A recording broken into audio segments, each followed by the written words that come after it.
still on my mind. Yeah, you're still on my mind. You know.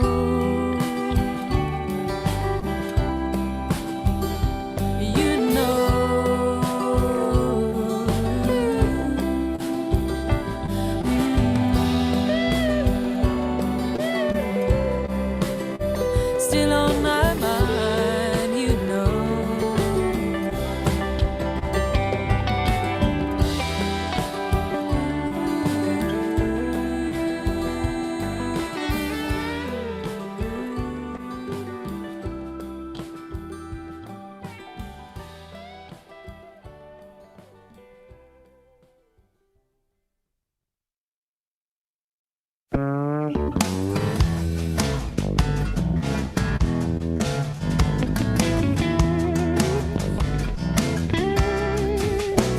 Let me tell you about my angel, the one you never see, my everyday companion, living deep inside of me.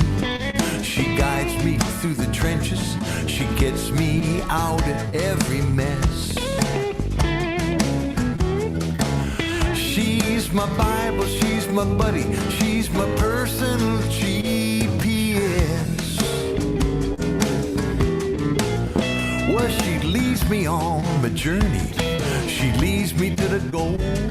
She's always on the money, never leaves me in the cold. And every time I listen, I wind up being truly blessed. She's my Bible, she's my buddy, she's my personal GPS. I'm at the fork in the road, I gotta make a choice. So much going on, I don't heed her voice, so I'll make a wrong turn. I'm feeling lost and afraid, and I hear my angel calling, recalculate. Well, I gotta pay attention, 'cause it's powerful stuff. I gotta turn it on, and I gotta turn it up, 'cause every time I do it, you know I'm guaranteed success. She's my Bible, she's my buddy, she's my personal GPS. Play it for me, Fuzz.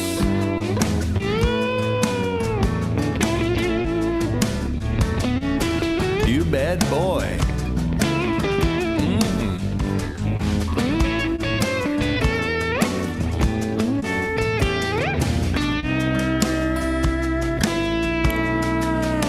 Well, I'm floating, lost and lonely, I'm drifting in the dark. Will I ever find a harbor? I don't see it on the chart. With some saying no, but someone else is whispering yes, yes, yes. She's my Bible, she's my buddy, she's my personal GPS. She's my Bible, she's my buddy, crystal clear and never muddy. She's my Watson, she's my Tano, never tardy, always pronto. She's my Sherpa, she's my guide, never runs and never hides. Truly awesome, she's the best, she's my personal GPS. My personal GPS. She's my personal GPS. Yes, she is. She's my personal GPS. Yes, yes.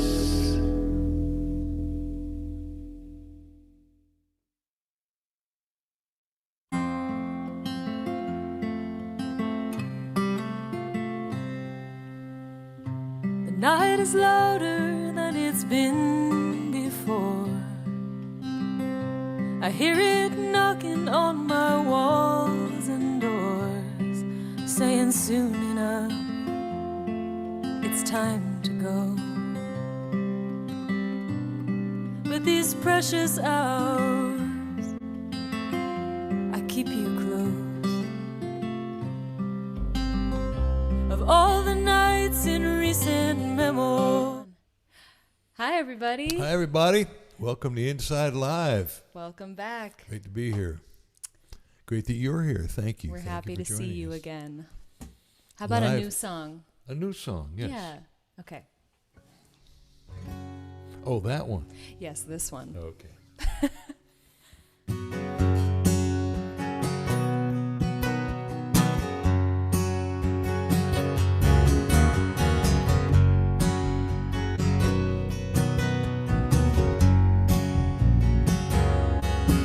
You told me you're seeing somebody. I was stunned into silence with no right to be. Nobody seemed too surprised. I should have known that the joke was on me. Something inside of me changed. Maybe you'll thank me someday, but I got to believe it somehow. You're somebody's new lover now.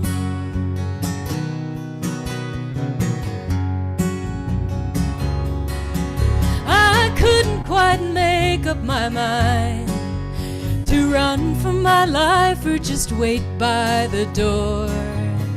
You must think you're better off. You won't have to be dragged by my chain anymore. Something inside of me changed. Maybe you'll thank me someday, but I got to believe it somehow. You're somebody's new lover now.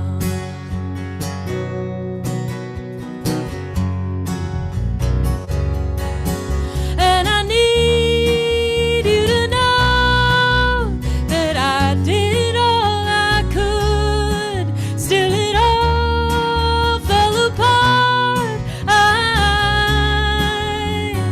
never dreamed it would.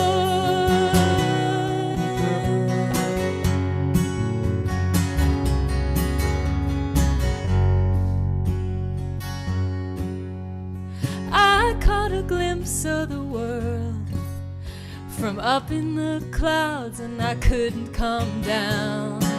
Now I want a taste of it all, and it's nobody's fault I can't stay on the ground. Something inside of me changed. Maybe you'll thank me someday, but I got to believe it somehow. You're somebody's new lover now. Yeah, I got to believe it somehow. You're somebody's new lover now. Ooh, somebody. Hey, somebody new.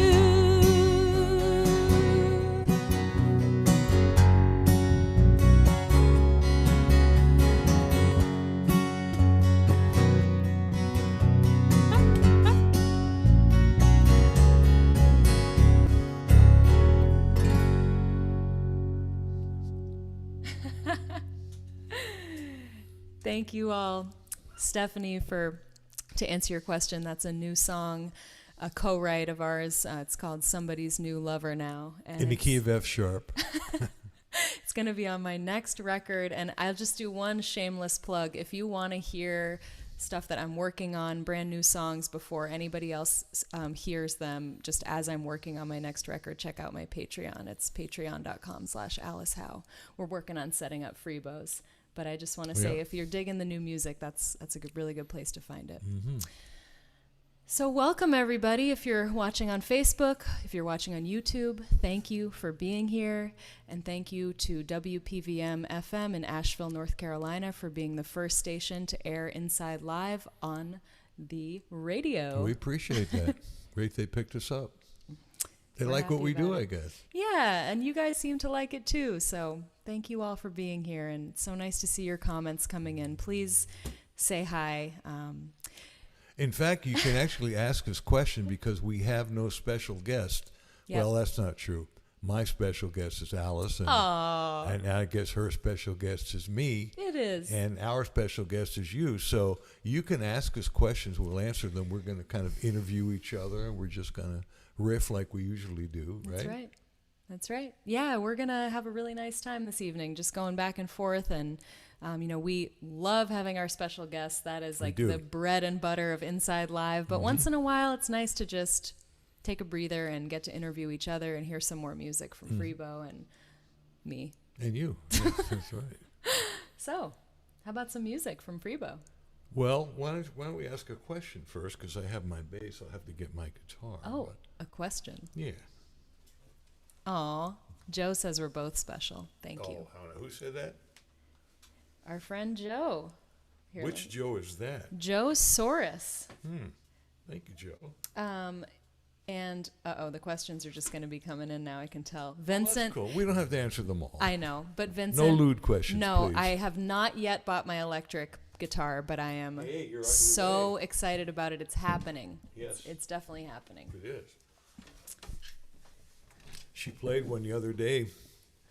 Played the Ernie Ball Valentine, Music Man Valentine guitar. She's going to get it in a beautiful color green. And Don't gonna give look it really away. good on you. Well, no, it's just get them excited. They haven't seen it yet. Does that mean you're going to go rock and roll? Is that what that means? Yeah, I'm going to Huh? go rock and roll. Yeah. I think you should play a song. You think so? Yeah, I do. Right. Well, this is a new song, and my Don Clune, you heard this was the day before yesterday. I know you really liked it. I appreciate that. And, this is a song about love. Actually recorded this down at Muscle Shoals, and we had a great groove. And see if I can get a great groove. We are now. officially going back there in July. are. I am so are. excited. We're going to finish my record at Fame Studios with an amazing band. I'm just bursting to share that news. So Yeah. And Fame Studios, if you don't know, that's where Aretha did some stuff, and the Rolling Stones, and Wilson Pickett. Percy Sledge. Whole When bunch a of wonderful people, man way loves a back in the woman. that we're in the same. She's singing in the same vocal booth that Aretha sang, and so she's got to rise to the occasion, don't you? Be still my heart. Yes, exactly. Anyway, so this tune we recorded the track down there and spent a little time finishing it up here in L.A. and Bakersfield. And the song's called "Everything to Do with Love."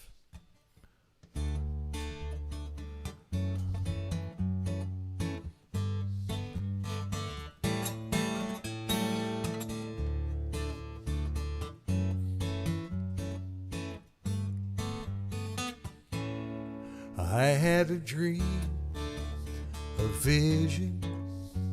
I woke up singing in the middle of the night, 'cause the world had finally got it right.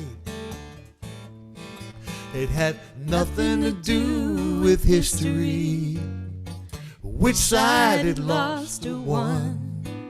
It's got everything to do with love.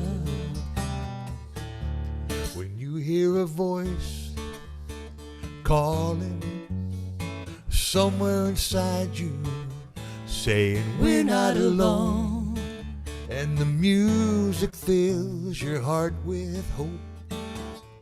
It's got nothing to do with boundaries, thinking you gotta be tough. It's got everything to do with love. It's got everything to do with love. With our differences behind us, the world looks new.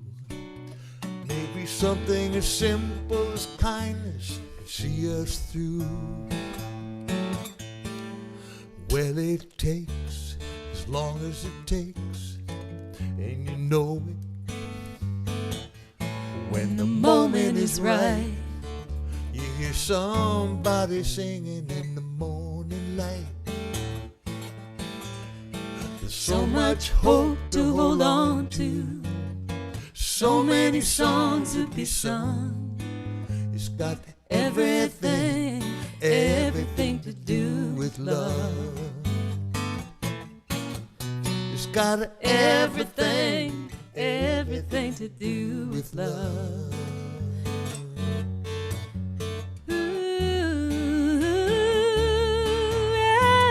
Everything, everything, everything to do with love.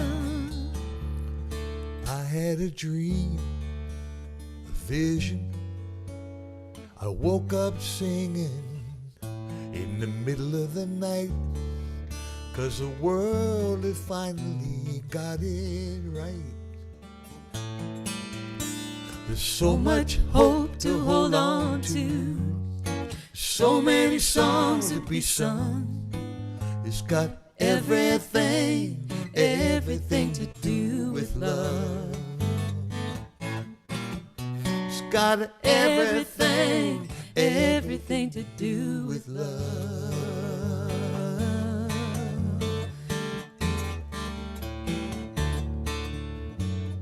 Everything, everything, everything to do with love.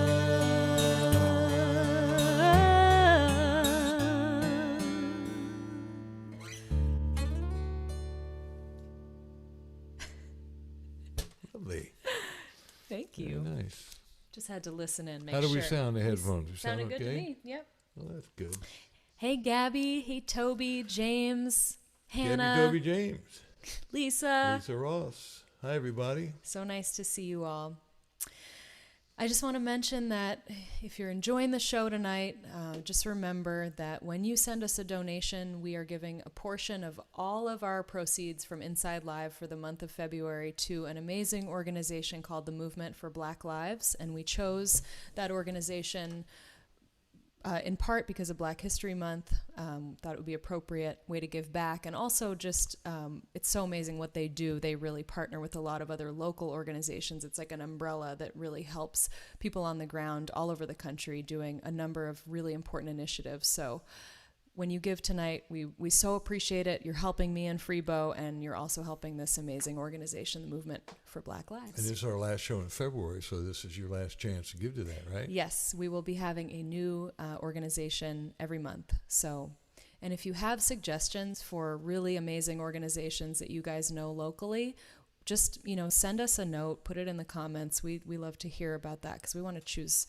somebody every month that's going to do really great work. I am so glad that you know about them, Hannah. That's awesome. Cool. She's excited. Oh, good. And we've got a giveaway tonight, too. We do. We've got our cable giveaway. We're all using these beautiful Cordial cables. I noticed, it's just a cable, but these are very special. 99.9% copper, no resistance, great sound, and a lifetime guarantee. We love you, Cordial. They have such Thank you, amazing Mike. support for artists, and we're so grateful to be working with them. So stick around. We're going to do our giveaway a little bit later. Oh, my God. Jimmy, who is that? He's calling from Indonesia? Where are you seeing that? Oh, my gosh. Wow. Welcome. What time is it in Indonesia? Oh, and thank you. I'm glad you're enjoying my sparkly shirt. Mm-hmm. My big purchase of the last couple weeks. All right. Should we ask each other questions? Yeah, let's ask each other questions while I get my bass, because you got the next song. Okay. Well, I want to hear, Freebo, about, obviously you are iconic as a bass player. What does iconic mean anyway? It means you're an icon. Oh. It means that when people think of the fretless bass and they think of folk, rock, and blues of the 70s, so many iconic artists like Bonnie Raitt, Crosby, Stills and Nash, Ringo Starr, Dr. John, I could go on and on. You've played with so many of them.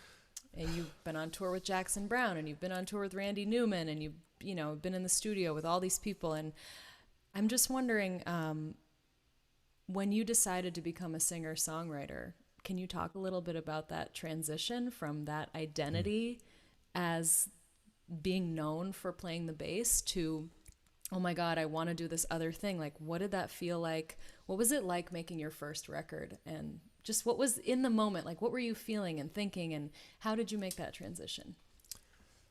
Feeling a lot of angst, a lot of fear, a lot of what ifs,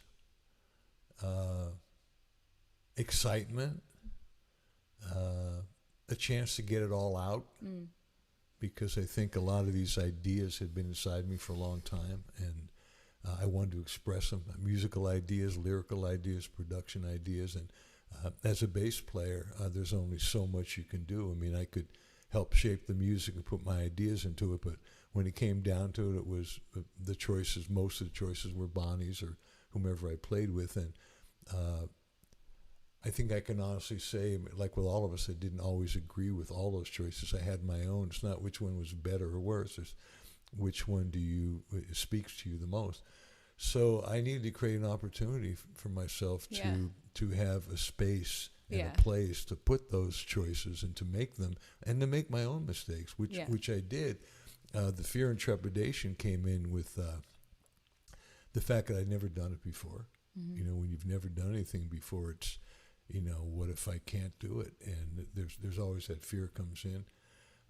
And when I started to do it, the excitement was there, and all of a sudden it's like, oh, it's just me and a guitar and you, and now I've got to rise to the occasion. Ooh, I hope you like the way I sing. I mean, yes, oh my God, singing I'm scared to sing. I mean, you've been singing all your life. You're used to it. I've never really sung, so I didn't like my voice. I didn't think I had a solo voice. I love singing harmonies. I love singing bass parts, but I did not feel comfortable. I mean, I love your story about, like, your tiny little love has no pride. Love has no pride. That's, like, almost inaudible.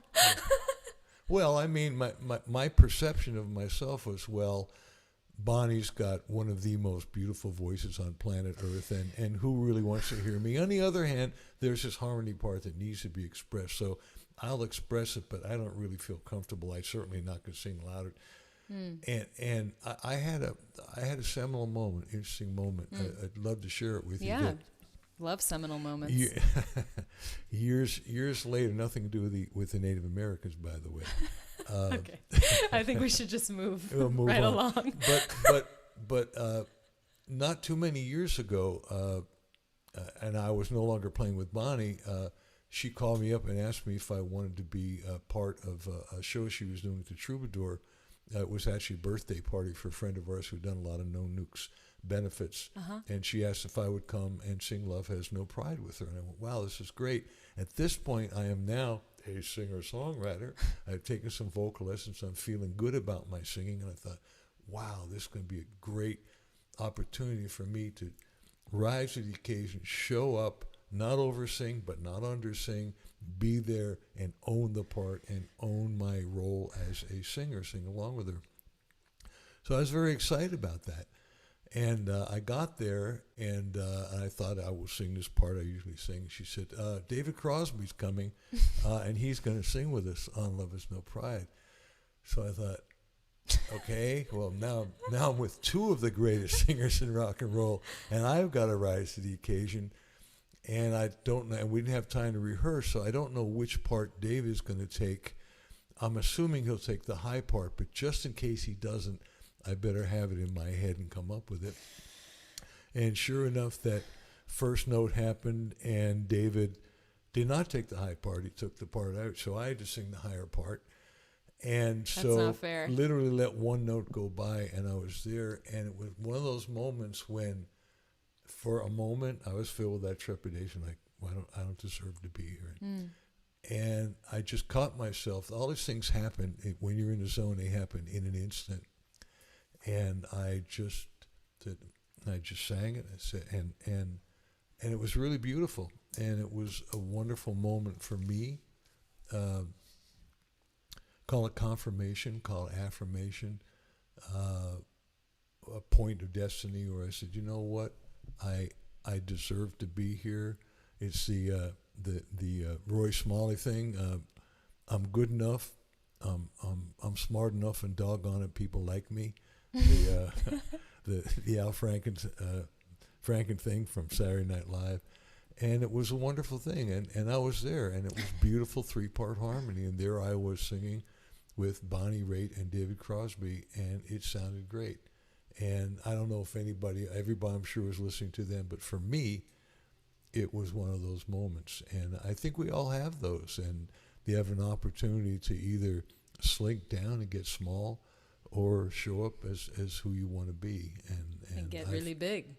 Well, No. big enough. Yeah, and I Let's feel like get small. I feel like I did. Yeah. Yeah. That is Thanks for asking. Yes, that is a great story.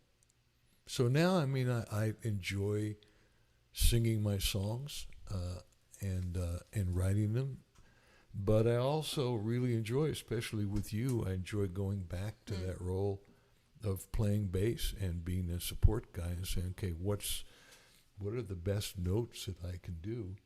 I want to play your guitar. You do? I'd like to do. Actually, I usually do this one towards the end of the show, but I think I'd like to do it now. All right. We had a request, I think, for "She Loves My Dog" Freebo. Oh, really? We can do that. Toby requested. All right. Yeah, I really admire your courage, Freebo, and I've heard your very first record, and it's just so ambitious what you decided to do. No, I mean that. Like, it was ambitious. Freebo's first record is called "The End of the Beginning." I think it's on Spotify. And Apple Music and all those places, but it's just so big, and like there's so many different kinds of songs, and like the band is just kick ass. And am I allowed to say that on the radio? Yeah, absolutely. Okay, the band is kick ass, and that's just a lot. Like that's a lot to take on. Like you were experienced as a band leader in the Hollywood Rock and Roll Review, but like it's one thing to lead a band, and then it's another thing to go in and sing to those tracks. And you've explained to me that experience of being like, oh my God, I have to compete with this huge track that I just recorded. Well, I was used to making tracks, and Right. this is one of the things I really wanted to do as a producer. I got to put together these great players and great studio, and put together these wonderful tracks, and I felt good. And then all of a sudden, it's like, Yeah. I'm the singer. Yeah. Oh my God. Yeah. And that was another moment And of I've trepidation. had that experience too, just working on my last record in the studio in Bakersfield and working with a band for the first time and finding that I loved singing with a band once I figured out how to do it. Right. But that first moment was like, oh my God, it's all happening. And I was thrilled. Like I loved it. It sounded so good, but I was so used to singing just by myself or, with my guitar. And it's such a different, but Did you have that moment where you thought, I need to own this? well, actually, I will never forget. It was a moment amongst the whole group, and it was Busby and JT and you and John Molo, and Brian, the engineer. You guys are like family, and you all looked at me and I can't remember who said it. Oh, you did. I did. You yes. did. Everybody kind of knew it though, but you were like, Alice, don't take this personally. Don't take it the wrong way. Just. It's time. You were like, it's time to step up now. Like, the song, the notes. We have the arrangement down. Now sing the song. So that is, and feel the and song. feel it. Yeah. And you did. You went to another level, and you haven't come down since. Nope. It's true. I haven't. I don't plan on it. Good. Well, I thought I would do a song. Vincent asked me who are some of my favorite songwriters. He actually asked both of us that question. I know everybody says this, but that's because she's amazing. Joni Mitchell is definitely up there for me. So to me, Joni's like from another planet. I mean, her chords, her melodies, what she does with the arrangements, just it's stunning and so complex and really amazing. And she's an inspiration to me, although I could not claim to ever play guitar like her. As a singer and a writer, she's just so emotional and so unique, and I just have loved her as long as I can remember. And it just so happens that it's the 50th anniversary of her iconic album. I'm really saying the word iconic a lot tonight. Blue. And I decided I wanted to record my version of this song, A Case of You. and I've never put it out before. I've played it for years and years at many of my shows, and I'm sure you guys have heard me do it here on Inside Live. And so just a few weeks ago, Freebo and I went into the studio here in LA with our friend M.B. Gordy, who's a Grammy Award-winning drummer, and we put down a really simple, really beautiful, really fresh take on this song, and I just loved singing it, and I'm so happy with how it turned out. So I just want to announce to you guys that I'm so excited to be releasing that as a single on March 12th. So in just over 2 weeks, 2 weeks from Friday, that song is going to be coming out. And, you know, as in the lead up to that, I would love if you would take 2 seconds to go to Spotify and hit follow. If you follow me on Spotify, it really helps me reach more people when I put new music out. And I'm going to be putting more music out this year. I'm going to be putting out singles throughout the spring and summer. So I'd love to have you guys on there following me on Spotify so you can find out about it. So that's my little pitch to you. And if I may, when you go to Spotify to Alice Howe, if you would please go to Freebo and do the same thing. Just click follow, because I'm going to do the same thing with some songs that I'm doing, including my version of Angel from Montgomery, this song you just heard, Everything You Do With Love. So we're real excited. It's a different world. It's a world of singles now. It's a world of, it's a virtual world. It's a digital world. So Brandon just put that link in there. I made a shorter link, and you can just hit that link, go to Spotify, follow me, and then puts Freebo in the search bar on there once you're already there, and go follow him too. That really helps us a lot. Whether or not you can donate money to us tonight, and we so appreciate those of you who can, but there are things you can do for us that are free that are just so helpful to us. So if I can share any little bit of truth with you guys tonight just about our careers and what we're trying to do here, it's we need you as much as you need us, and we love you and we appreciate you. And some of the things you can do are follow us in all places, subscribe, because all those things really help us keep bringing in income and help us reach more people with our music. So thank you. By the way, the answer to what kind of neck is going to be on Alice's guitar, maple, I believe. Right, Alice? Yes. Yes. Roasted maple. Roasted. Sorry, that was a very non sequitur. My new electric guitar from Ernie Ball is going to have a roasted flamed maple neck. Roasted flamed. It sounds delicious. I'm I hungry know, already. I'm hungry. Okay, so now that I have talked about this song, I'm going to sing it.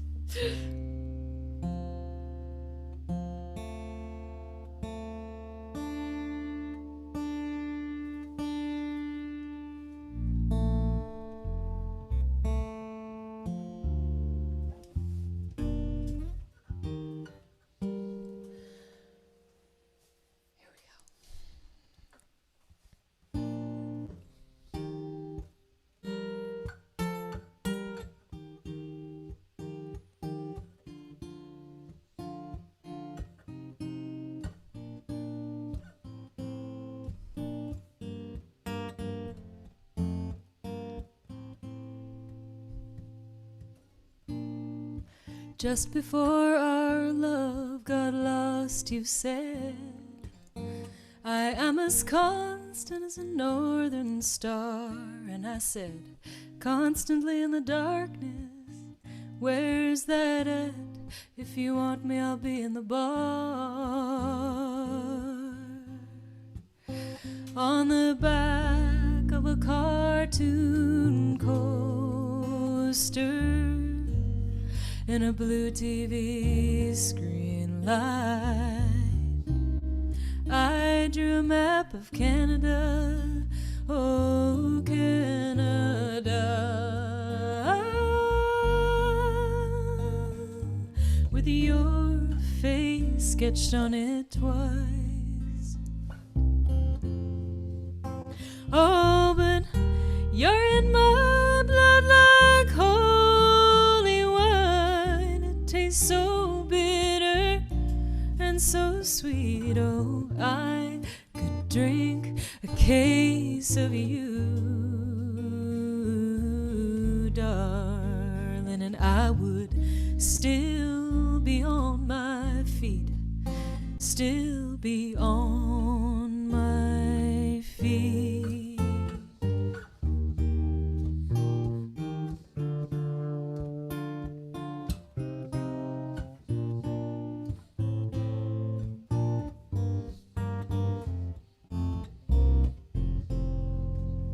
I'm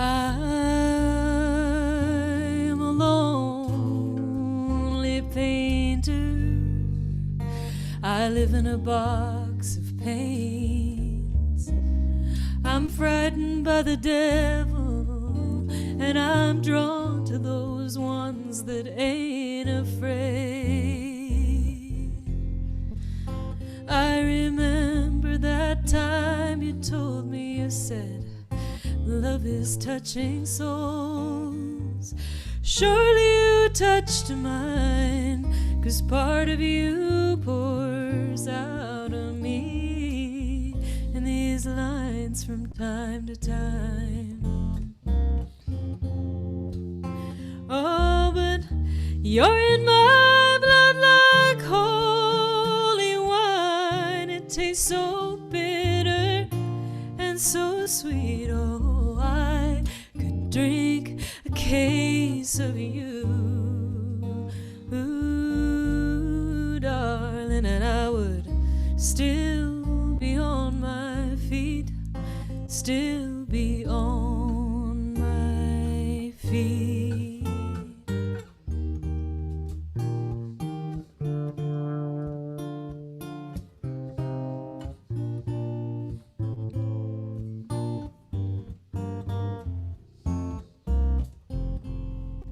I met a woman, she had a mouth like yours. She knew your life, she knew your devils and your deeds. And she said, go to him, stay with him if you can, but be prepared to bleed.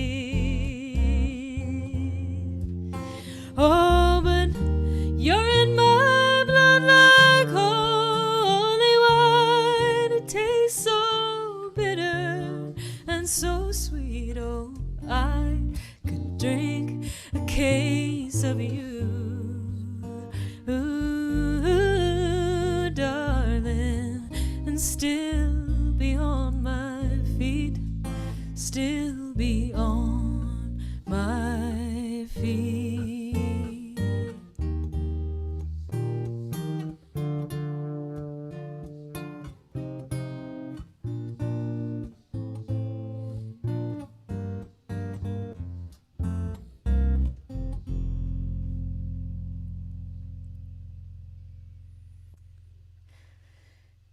Thanks, everybody. Thank you very much. Lovely. Yeah, so nice. that song's coming out March 12th. Can't wait to share it with you. Really, really love what we did with it. Me too. Me too. Yeah, it's really cool. And that is a week after. That's a Friday night, the 12th. That's a week after Here it comes. March the 5th, which is my birthday. And I'm going to have a very special birthday show right here. And that's on a Friday night. I'm going to have some special guests. I've asked some really cool friends of mine, all in their 70s, because I am in my 70s. No. So, well, believe it or not, I am, yes. And I hope this will be an inspirational show, just to show you that, you know, sometimes when you get older, you get better, you know, and you don't have to own up to that narrative of like it's all over. I mean, it's all over when it's all over, but it ain't over till it's over, and it ain't over yet. So Chris Smither is going to be one of the people who's going to join me. Woo! I asked my friend Maria Moldauer. I'm not sure whether she'll be able to get her technical stuff together, but Maria is going to be on this show. And Yes. she even wrote an email just the other day saying, I Can't really want to wait be to on. have Maria on here. And I've asked Jack Williams and a couple of Harold Payne. If you've never heard of Harold Payne, he's amazing. He's amazing. And he will do an original. He'll probably take your requests and come up with some sort of birthday wish for me. So You guys don't miss it. don't He's miss very this show. special. March 5th. What time? Same time, 5 o'clock Pacific, 8 o'clock Eastern. It's going to be so I good. don't know what time in Indonesia that is, but I'm going to be What here day? running the cameras. you are. Well, you're going to be part of the show too. Can I bring you on? You're not in your 70s, but can I bring you on as a special? I like young the guest? 70s. You do like So- the 70s, yes. That's true. Does that count? Well, yeah. It's my show. Yeah, it counts. Yeah, definitely. Great. Well, that'll be cool. Aren't you going to ask me a question? Midnight at the Oasis. Oh, Hey, yes. Freebo, you're supposed to interview Ask me. you a question. Okay. I'm going to ask you a generic question, let you go where you went with it. And the basic question is, how did you become Alice Howe? I mean, obviously you were always Alice Howe, but I know that you were singing from the time, because I've heard some recordings that you played for me when you were 3 years old, of your dad interviewing you. Alice, when did you write your first song? Well, it was sitting at the kitchen. Just going back from the time that your dad, who was obviously, both your parents were a big influence for the music they played around the house. And so how did it get to the point where you are now obviously a dedicated professional singer, songwriter, artist? You have said that this is what I'm going to do. I know you were magna cum laude at Smith, one of the best schools in the country. You could have done anything you wanted to do. Everybody in your family is a doctor, but you made the choice, the road less traveled, the road not taken or seldom taken, to be a musician. And so how did that whole transition from the time that you first started singing to now? Let's talk about that, would you? Okay. Well, it's funny. I actually wrote a little piece today that I posted on social media about how I love listening to full records all the way through, and just the experience of the start to finish of an album and knowing what song comes next, and just having the body memory of where you were when you first heard it, and like associating different albums with people and places that I love. And so I guess where my mind went, just having thought about some of those albums and records that like really are iconic in my mind, and I think I was raised on, thanks to my parents and their great musical taste. I feel like it's that kind of like sensitivity, or I guess, what am I trying to say?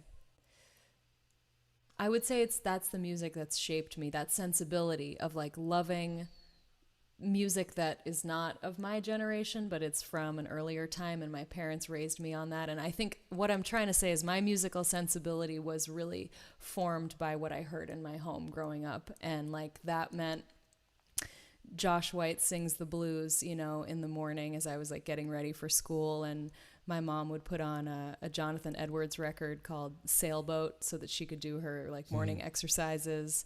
And like my dad and I would sing along with Jackson Browne in the car, and like Tracy Chapman, and just, I feel like I was always just really drawn to voices that felt really authentic and really real and honest, and songwriting that felt really authentic and real. And that's just what I connected with, Which is unusual for people of your generation. Yeah. That most of them, which speaks hugely for your parents' influence in the music that was around now, and that you somehow, because I'm sure you heard all the music that all your other kids heard, but somehow you kind of rejected that.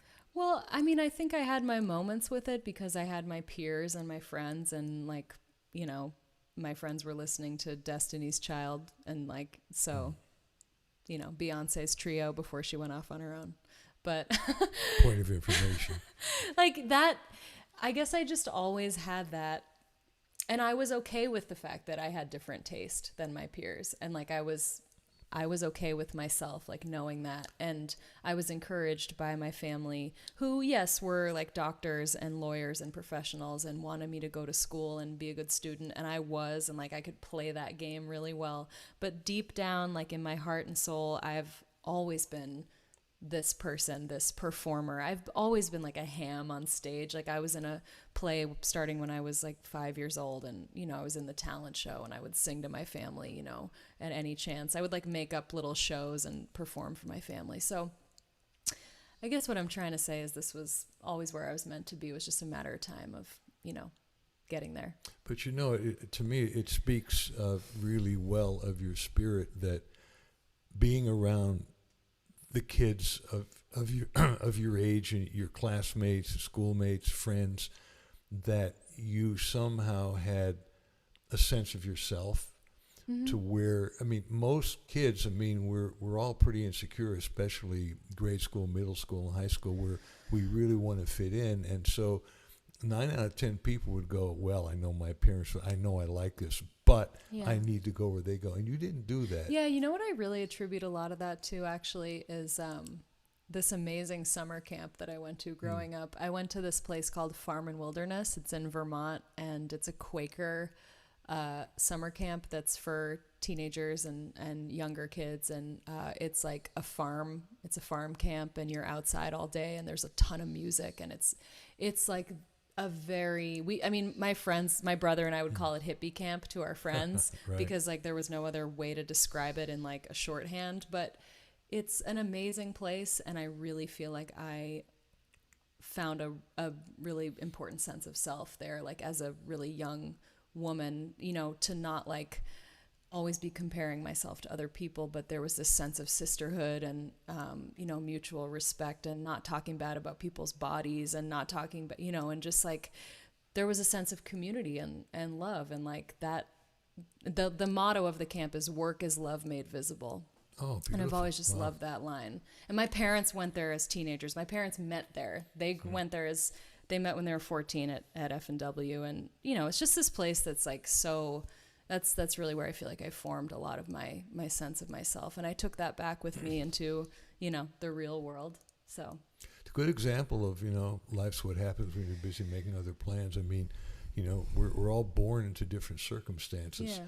And the fact that your parents got together at that camp, and but that you went there and it had such an influence, Yeah. and the music they played, and it's fascinating. It's Like at that place, we would sing every morning for an hour after breakfast. That's something we would do. And we had like lyric sheets with what kind of camp songs were they? everything. Indigo Girls, old songs, you know, like Erie Canal type songs, folk songs.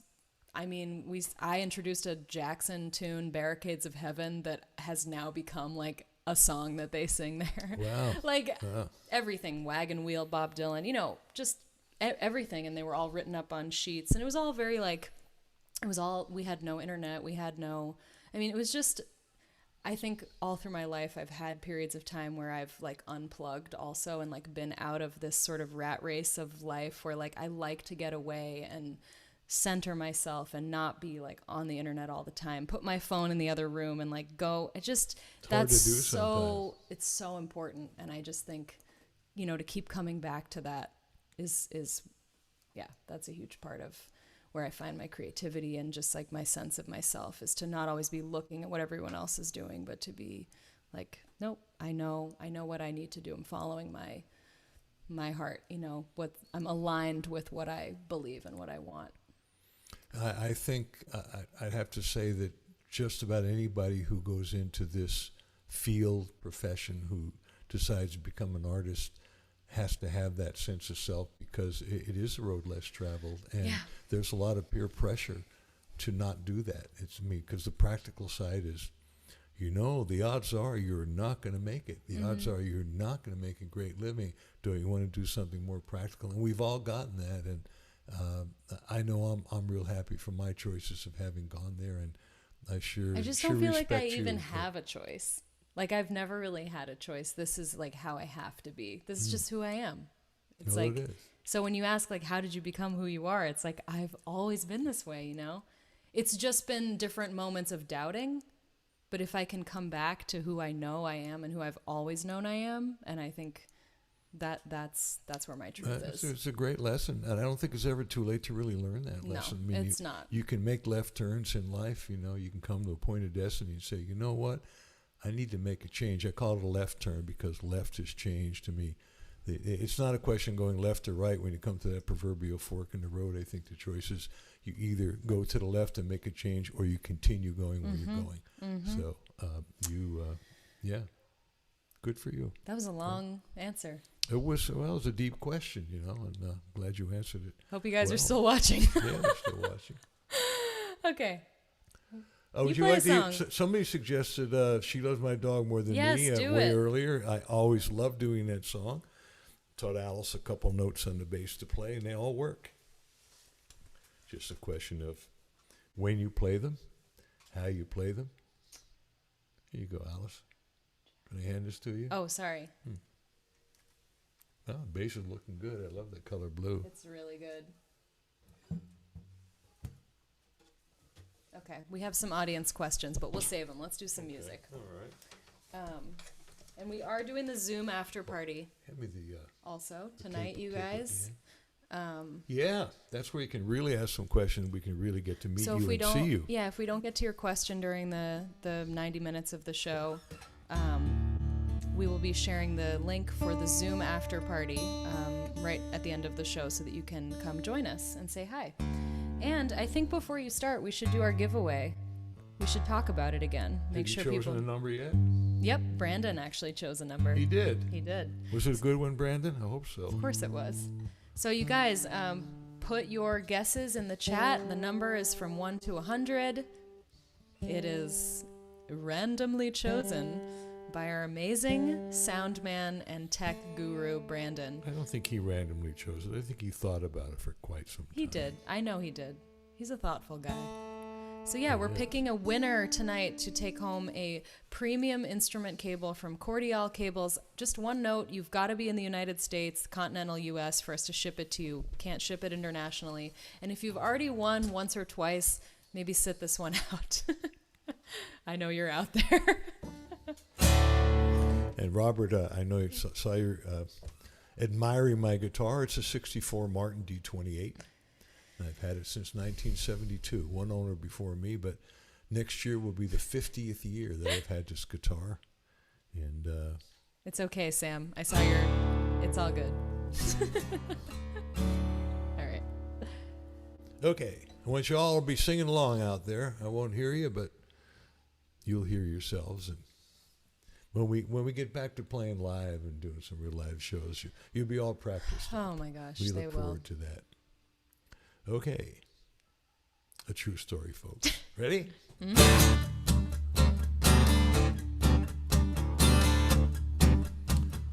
1, 2, 3, 4.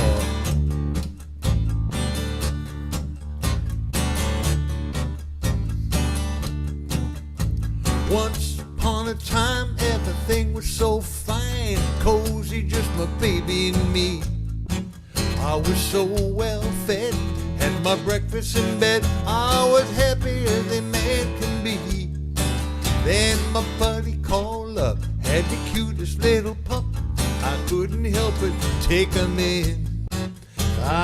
Little did I know her affection would go to my new little four-legged friend. Now she loved my dog more than me. She loved my dog more than me. I love my dog. She loved my dog, but she loved my dog more than me. Ba ba ba ba ba ba ba ba ba ba ba ba ba ba ba ba ba. We were lying by the fire, burning with desire, when suddenly, to my chagrin, as the fire got to stoking, came a cold nose a-poking somewhere it should not have been. I thought she'd shoo him away, but she told me to stay. It kinda took me out of the zone. I don't blame you.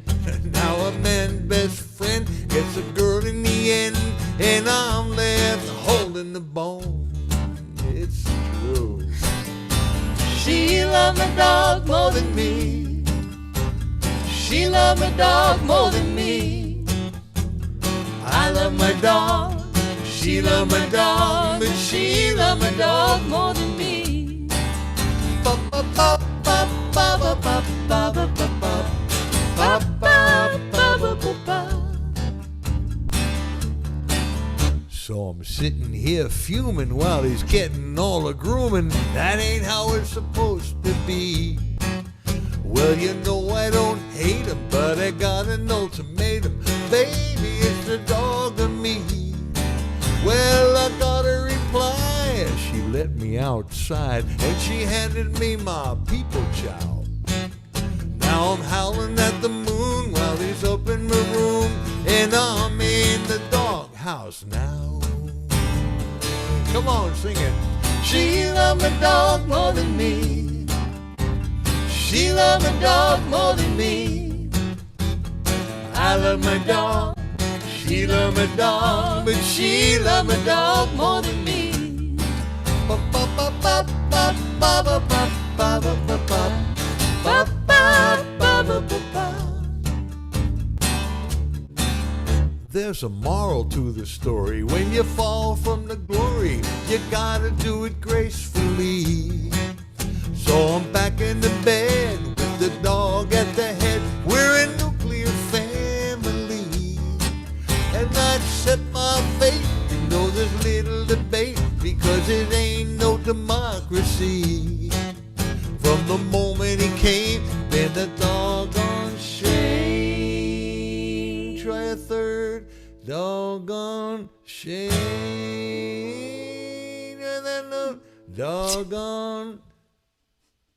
Why are you putting me on the spot like that? Because You know I can't count, Freebo. count to three. Doggone shame. I don't know. Try an octave lower. Doggone. I'm not playing this game. Never mind. I'm not doing it's this. a doggone shame, folks. It's all you have to know. I know my thirds. I just don't like being put on the spot. He makes me very nervous. Oh, I'm sorry. You're making me nervous. The doggone shame, however, as far as I know, is that she loved my dog more than me. Everybody sing it. She loved my dog more than me. She loved my dog more than me. I love my dog. She loved my dog, but she loved my dog more. Everybody one more. She loved my dog more than me. She loved my dog more than me. I love my dog. She loved my dog, but she loved my dog more than me. Yeah, I love my dog. She loved my dog, but she loved my dog more than me. Ba ba ba ba ba ba ba ba ba ba ba ba ba ba ba ba.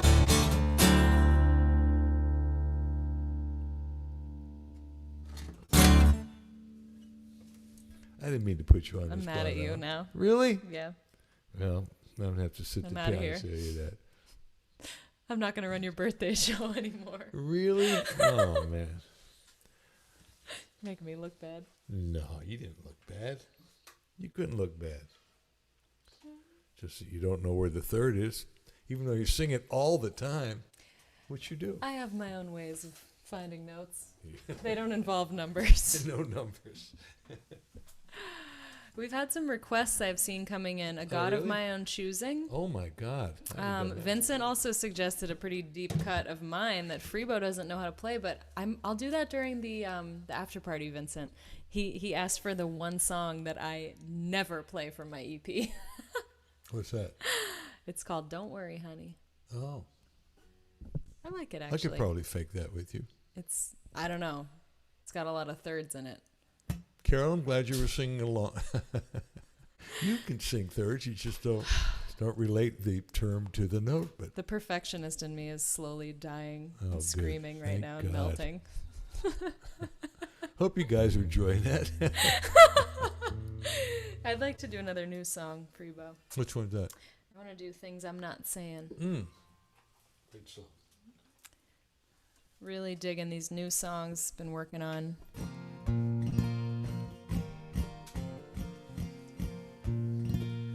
What key are you doing this one in? Whichever one I feel like. You used to do it in B, now you're doing it in B flat. I love B flat. I know. Although you're never flat, you're never sharp. Your pitch is perfect. I tell everybody how much I love B flat.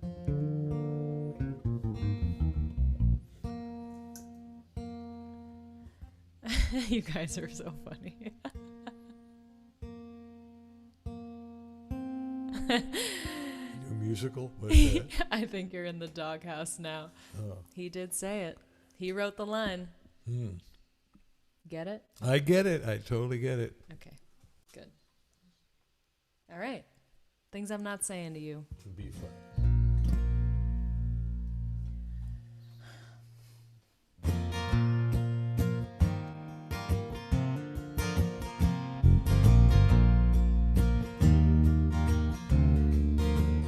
It's all quiet now.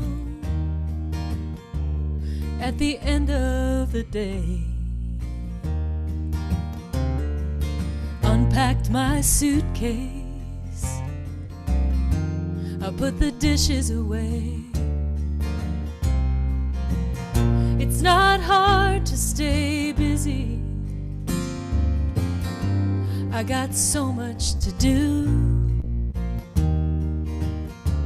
If I stop, I'll get caught with the things that I'm not saying to you.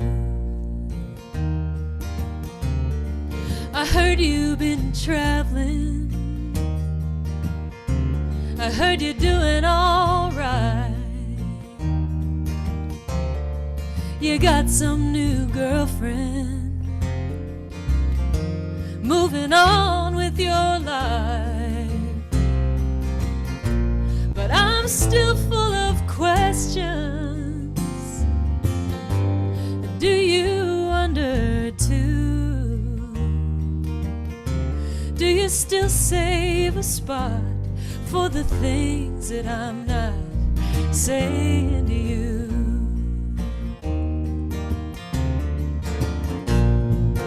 I block it out, I play pretend, I write you letters that I can't send. I get so tired of doing what's right, I don't want to be tongue-tied the rest of my life. I bought a new car and I moved to LA. There's just something about it, I don't care what they say. I can walk in the sunshine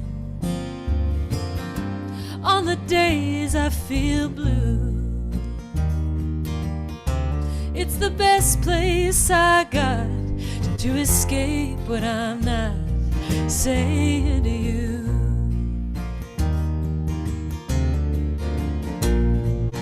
I block it out, I play pretend, I write you letters that I can't send. I still know your number, this could be the night. I don't want to be tongue-tied the rest of my life. I needed to fly, and I needed to grow. I ain't telling you nothing you don't already know, but I still keep you with me. We both know that it's true. No, I haven't forgot all the things that I'm not saying to you. No, I haven't forgot all the things that I'm not saying to you.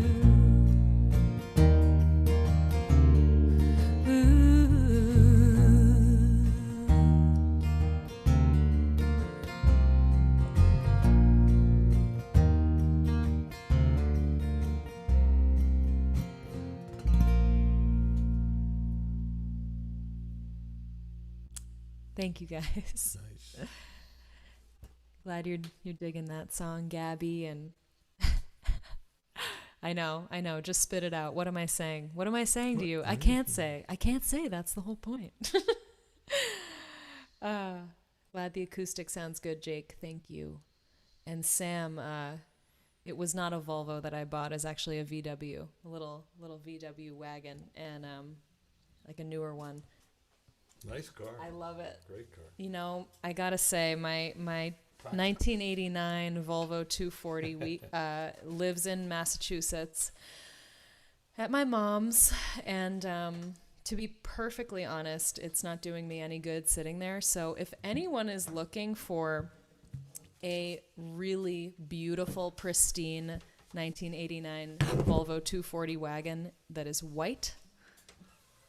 I swear to God, contact me.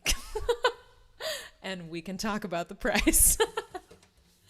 I love the car. It's beautiful, but it's sitting in my mom's garage. Well, search you well. Oh, what's my guitar? It's, thanks for asking. So this is a custom shop Martin. This is an OM style. It's actually Engelmann spruce for those guitar freaks like us. This is Engelmann spruce. This is East Indian rosewood, and yeah, I love it. It's got a mahogany neck. I've had it for about 5 years, and just keeps sounding better. For those seriously guitar freaks, Martin, way back when they like first started making guitars, they made a Sears model, like a Sears Roebuck model, and it was called the Ditson guitar, and it had this type of rosette. So it's just like a really simple stripe, and so that's called the Ditson rosette. Fun fact. I love Martins. Me too. Do I still own my old Seagull? You must have seen a very ancient music video of mine that's on YouTube. My old Seagull is in my mom's attic. Apparently I leave everything in my mom's house. It's a big attic. It's a little busted, to be honest, but I keep it for posterity. And we have both been to the Martin factory.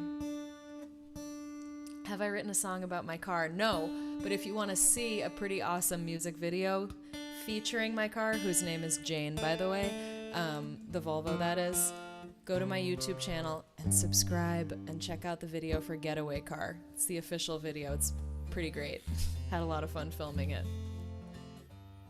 Does the Seagull... You guys... yes, the Seagull comes with the Volvo. It can, right? If you buy the Volvo, a Seagull will come with it. Promise, right? Maybe I should just like logo print Inside Live on the side of the Volvo and make it the company car. Drive it around town. You guys are killing me right now. This is great. Well, I got a request I saw in there from, I think it was from Vincent, to play an old song from the my first CD, How Do I Say Goodbye? And it's really a beautiful song. And I actually wrote it from a lyric that a friend of mine had written about his wife leaving him, and I put these words to it. I put this music to it and added some more words and wound up on the record. And I wound up asking Bonnie Raitt if she would sing a nice little part, just "Goodbye, Baby." And by the time I got to the end, she said, "Do you want me to sing the last chorus with you?" I thought, absolutely. So it kind of became a duet. So Alice and I will do our best to reprise it. I hope I can remember it. I haven't played it in a long time, but I'll do my best. I don't think I've ever sung it. You have a good memory. You've heard it.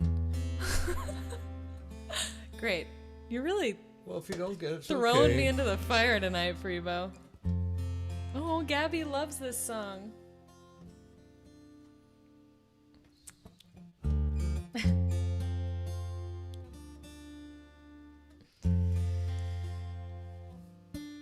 We're really enjoying your comments, guys. Thank you so much. We're live on Facebook and YouTube, and we're also on the radio at WPVM out of Asheville, North Carolina.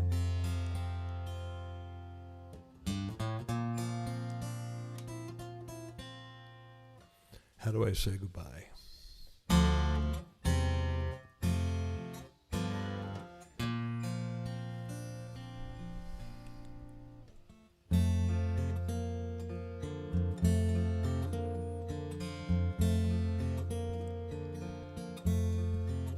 Anything how it starts.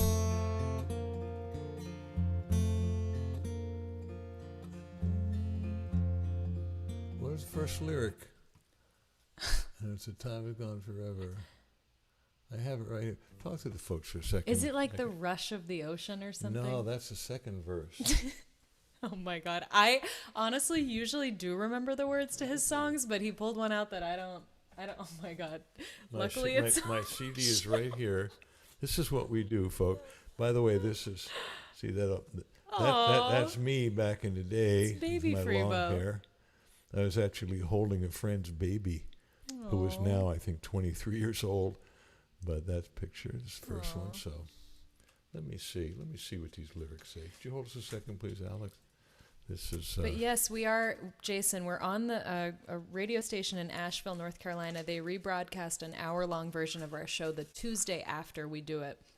So it'll be on next week, next Tuesday at 7 p.m. Eastern. And we're really excited about that. We hope to be picked up by some more radio stations in the Pacifica Radio Network and maybe even, NPR and stuff. We're going to shoot for the moon because we've been having so much fun with this show. So we have the lyrics here. Ah, yes. Here we go. Take two. How do I say goodbye?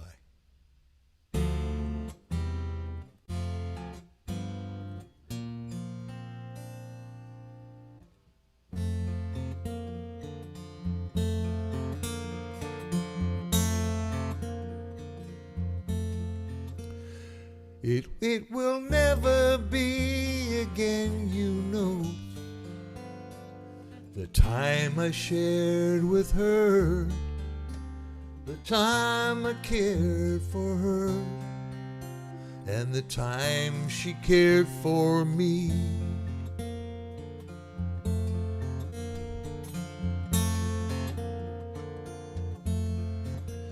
The time is gone forever.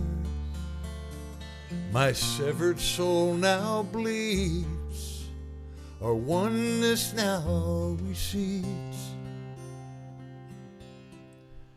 And in the lonely hour of a lonely heart, I dare to contemplate the mystery of my fate.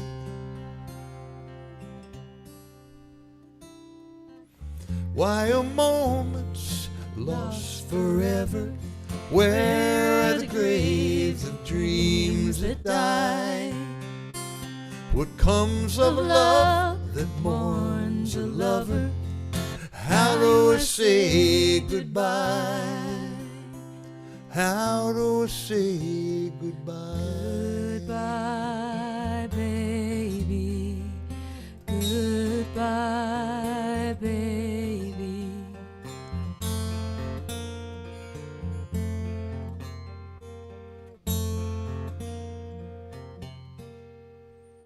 Now the surging tides of love have ceased. I hear the empty roar of a wave that breaks no more. And my heart's a lonely shore.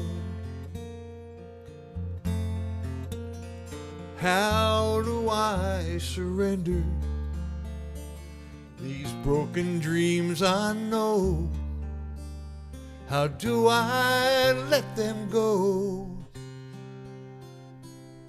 Well, I close my eyes 'cause the freedom lies in the dream I leave behind. Another love to find. Why are moments lost forever? Where are the graves of dreams that die? What comes of a love that mourns a lover? How do I say goodbye? Why are moments lost forever? Where are the graves of dreams that die? What comes of a love that mourns a lover? How do I say goodbye? How do I say goodbye? Goodbye, baby. Goodbye. Goodbye, baby. Goodbye. Goodbye, baby. Goodbye. Goodbye.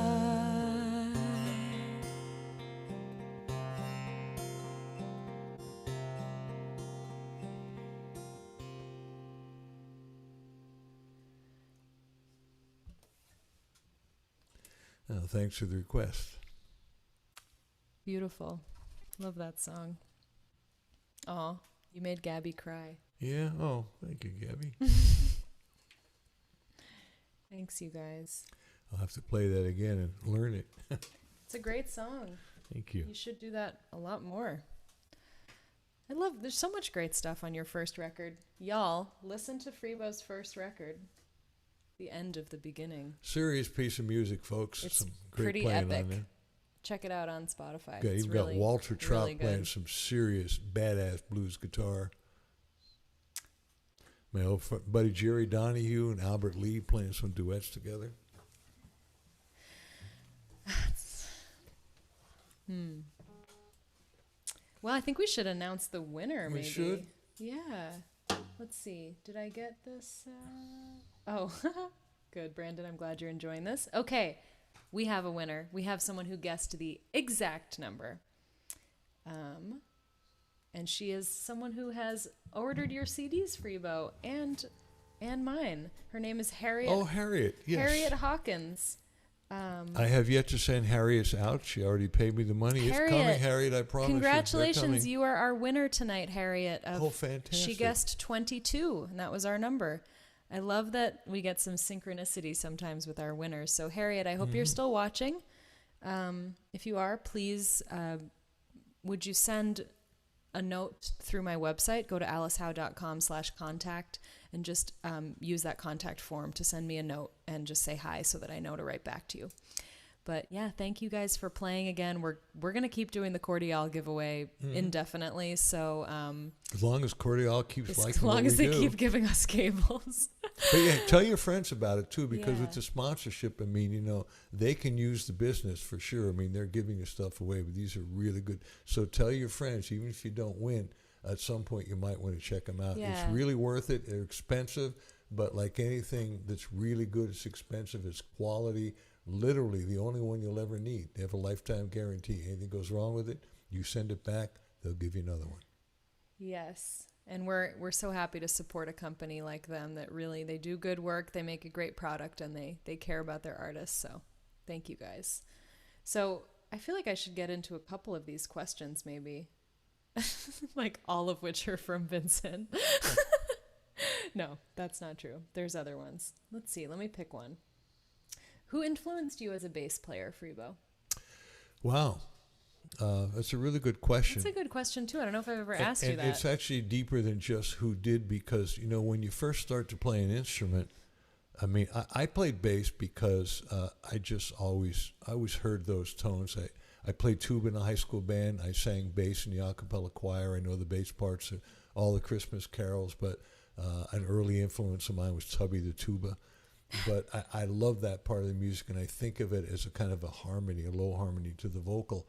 But once I started playing in a band, rock and roll, it's like, okay, what do you do with the electric bass? What's its function with the drums? What's its function with the melody? What's its function with all the other instruments? And so you start to listen to different ensembles and different kind of playing. Ray Brown and the upright bass in jazz, James Jamerson, all the Motown stuff. Some of the Atlantic players, Chuck Rainey, some of the great Gordon Edwards, even Phil Lesh from the Grateful Dead, the early jam band I was in, we would jam, and I learned from him that he's really the key to how the Grateful Dead jams happen. He takes the bottom and he just moves it, and as the bottom moves, everything has to move with it, foundation. That's how the Dead jams really happen. Jerry does his thing, the lead guitar player, but the bass is what really moves it along. So I picked out, you also learn certain licks, ba ba ba ba boom, you know, down, down, down, and you hear something you like, and you copy it. and it becomes part of your vocabulary, like I say, your music vocabulary, and you incorporate it, and you put these little things together, and eventually the combination becomes you. So James Jamerson, Paul McCartney, a beautiful melodic bass player. Again, Chuck Rainey. There was a guy from Philadelphia who was on many of the Gamble and Huff sessions. The OJs, the Spinners, the Stylistics. A guy named Ronnie Baker. I picked up a little bit of his thing. Obviously, when Jaco Pastorius came out, it was like, oh my God. Oh my God, tell the story about him. Oh, Jaco's story? Yeah. Jaco is known as, and actually identified himself, broadcast himself as the greatest bass player ever. And like Muhammad Ali, he was. Right. I mean, when you're going to say something like that, You better you better bring it, and he did. And I remember a friend of mine, John Hall, who was the guitar player and songwriter in Orleans, called me, I think it was 1977, said, Freebo, the Weather Report is playing at the Roxy in L.A. You got to go see him. They've got this new bass player, guy plays fretless bass. Fretless bass. Yeah, his name is Jaco. That's my thing. So I'm thinking, that's my thing. Well, okay, I'll go. And so I go with a little bit of an attitude, a little bit of a chip on my shoulder. And I hear them play, and he just completely blows me away. I mean, just, oh my God, I've never heard anybody play like this, playing the fretless bass. Afterwards, he was standing by the side of the stage, and I just went up to him. What are you doing? I said, hi, just wanted to meet you. I just wanted to tell you, just incredible. Your playing just blew me away. I said, oh, thanks, man. Thanks. Yeah, what's your name? I said, Freebo. And he goes, Freebo. I said, are you a bass player? I kind of shrunk down a little bit because next to you, not really. I said, yeah, I am. He said, you play fretless bass, right? And I went, I got a little smaller. I said, yeah. He said, yeah, I heard of you. And so that was kind of interesting. I thought, wow, he heard of me. So I asked him a couple shop questions, and then I said, can I ask you a question? I said, how much do you practice? And he had these big, wide-set E.T. type of eyes. And he said, you really want to know? And I said, yeah. He said, I practice 2 hours a day. I said, really? He goes, yes. And he got closer to me. He said, but those 2 hours are really intense. And I'll never, ever forget that. I've got that piece of Jaco inside of me. I will never play like Jaco, but it's like, oh my God, the world's greatest bass player knew who I was. And I mean, and I thought about it. I went home that night and I thought, if I practice 10 hours a day for the next 10 years, I might be half as good as he is now. And 10 years from now, he's going to be so much better. Well, So sad what happened to him. It is. I actually smoked a joint and I thought about it. I thought, no, but I play the way I play. It's the only thing I know how to do anyway. So I'm going to keep playing. And 10 years later, he was dead because he basically consumed himself with alcohol and drugs. He was bipolar. And he got set on the wrong path and could never recover. And it was an interesting lesson that, I mean, the tortoise and the hare. He was the hare and I'm the tortoise, but it's about that slow climb if you want to get good at something. So I'll never be the bass player that Jaco is. I play the way I play. I write the way I write. I sing the way I sing. And like we were talking about earlier, it's a question of owning who you are and what you do and how you do it, and then practicing and just getting better, right? Yeah. I mean, I've watched you since we started working together. It's been, 4 years. I've just watched you get a lot better at everything. So Well, that's what it's all about. That's what, when younger artists, ask me, like, what's my advice? Like, wow, it seems like, you're doing a lot, Alice. Like, how do you get the agent? How do you get the, these things that we think of as like the markers of success? And I have always answered, you got to just keep doing the work on your music. yeah. You got to just keep singing and getting better at writing songs and write better songs and play the guitar, and all that other stuff will happen as it's meant to happen, which is like, I get it. I've gotten that answer before and it's a frustrating answer in some ways, but it's so true. Oh, we were talking about because you that. don't know what you don't know until you just keep working and keep getting better. And like now I listen to my recordings from 5, 6, 7 years ago. Like I share some old stuff on my Patreon page with my patrons, just like old recordings, voice memos, stuff that I haven't shared with anybody. And I listen to them and I'm like, wow, it's so crazy. Like just the growth, even in like 3 years since I met you and we recorded my last record. It's just gotta do the work. You do. Well, we were talking. And I'm not there. Like there's no there. You just keep doing it. And like everything you do is better than the last thing you did, hopefully, because that means you're always growing and improving. Now, we were talking yesterday. Somebody got in touch. An aspiring singer-songwriter got in touch with Alice, and wanted her to see her play at a showcase, and wanted Alice's opinion of how she sounded. And we both listened, and we both came to, it's like, what do you say to somebody when it's like they have a lot of work to do? And we both came to the conclusion that really the best, honest thing, most helpful thing to say, you have a lot of work to do. It's a question of how you say it diplomatically and sweetly and supportively. Right. But yeah. You have to say that at some point. You don't have to. You could patronize somebody and say, wow, that's great. But if you really want to help them, if you care about another human being, say, you've got the potential to be good, but you've got a lot of work to do it. And if you want some suggestions, I can make some suggestions to you. But I think you it's ain't there yet. It's never believing that you're there. And that's hard. Like, I think you need that moment of perspective where you kind of, I don't know where that happens. It happens at different moments for different people. I think there's a point where you somehow see yourself from the outside, whether because you meet someone who changes your perspective, or you have a conversation, or you see an artist perform and you're just like, wait a minute, they're really good at what they do. Like, how did they get to be that good? Like, and then you you can't go back once you've had, like, the veil is lifted. Right. Oh, yeah. Well, I'm glad you guys are enjoying the conversation and the music, and great. Cool.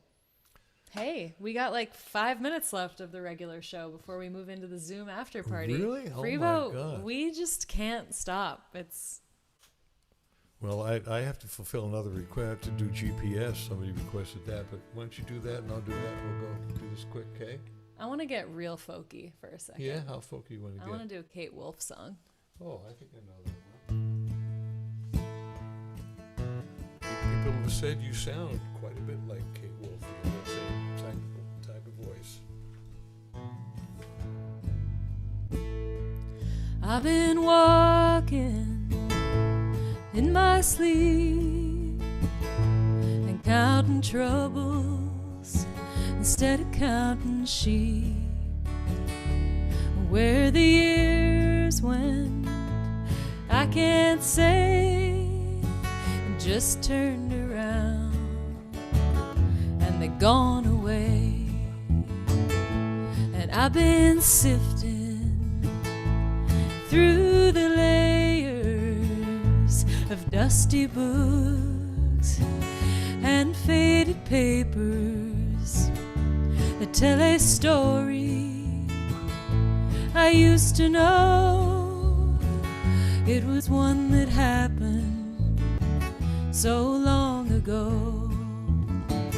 It's gone away in yesterday, and now I find myself on the mountainside where the rivers change direction across the great divide.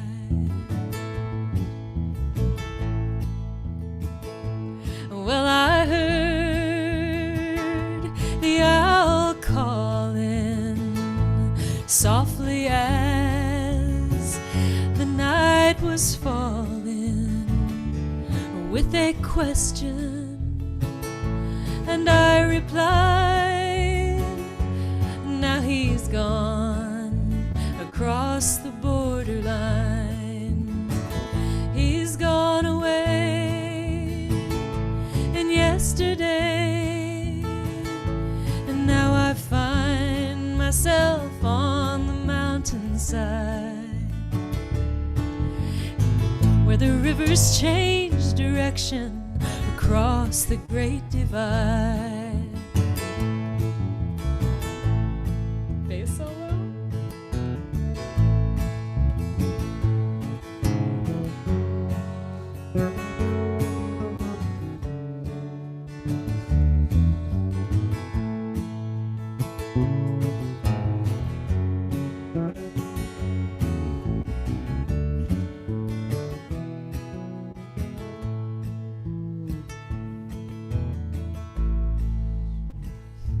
The finest hour that I have seen is the one that comes between the edge of night and the break of day.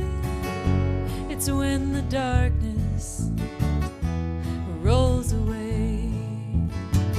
It's gone away in yesterday.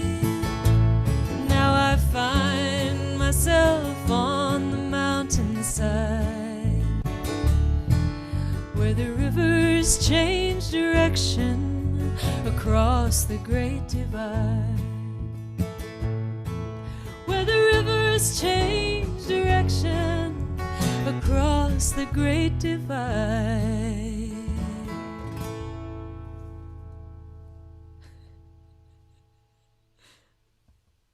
Thanks, Freebo, for playing with that.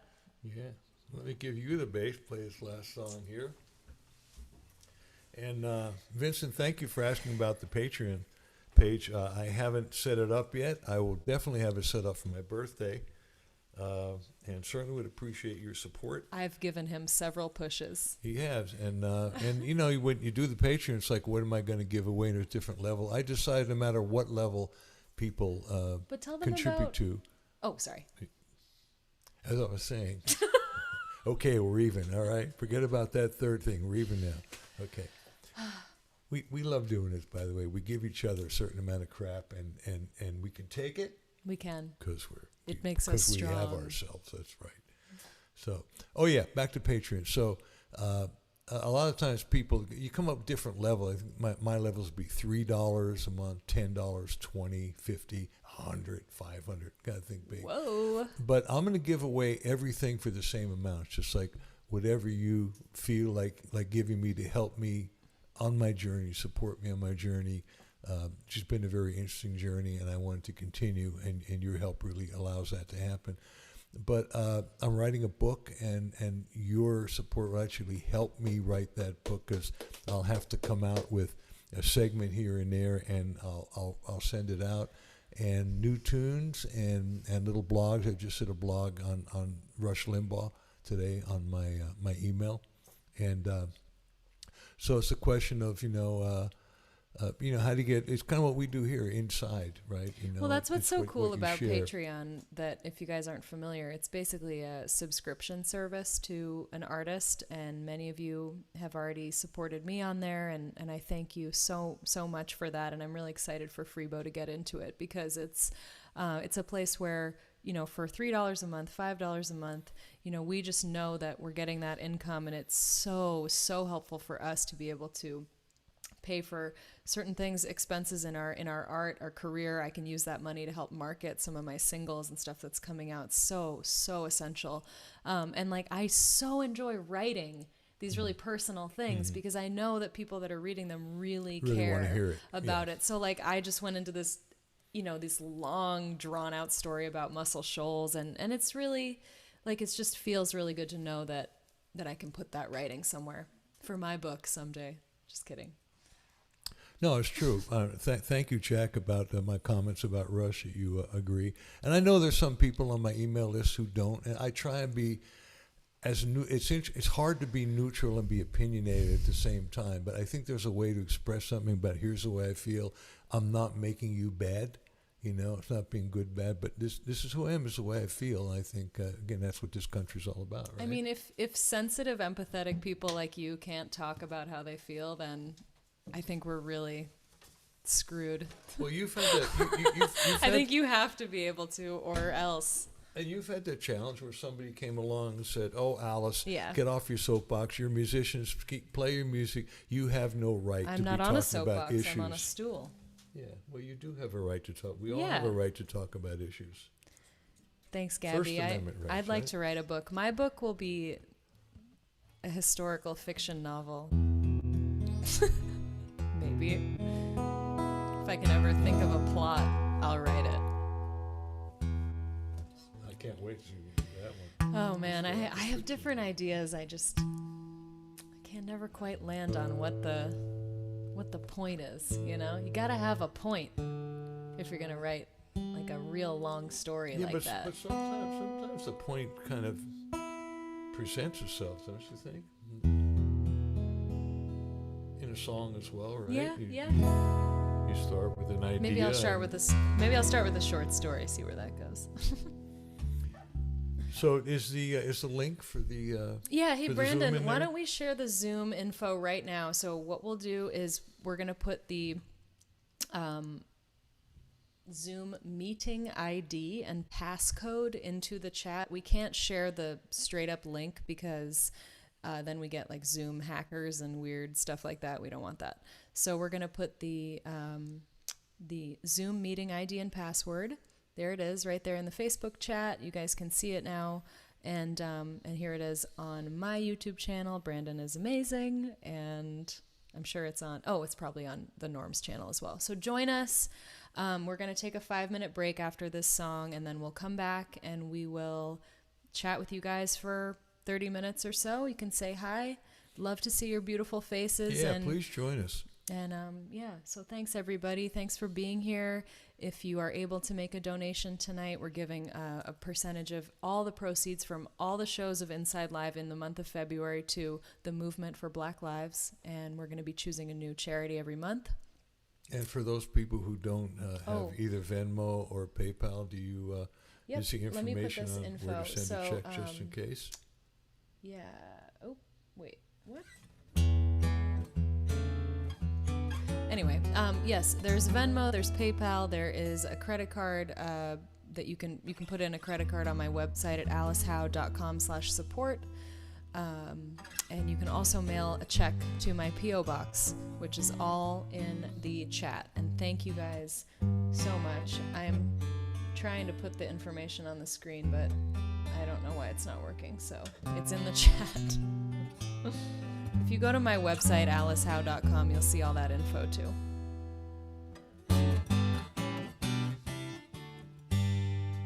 Ooh, there's our little logo. Forgot about that. Maybe I'll leave that up.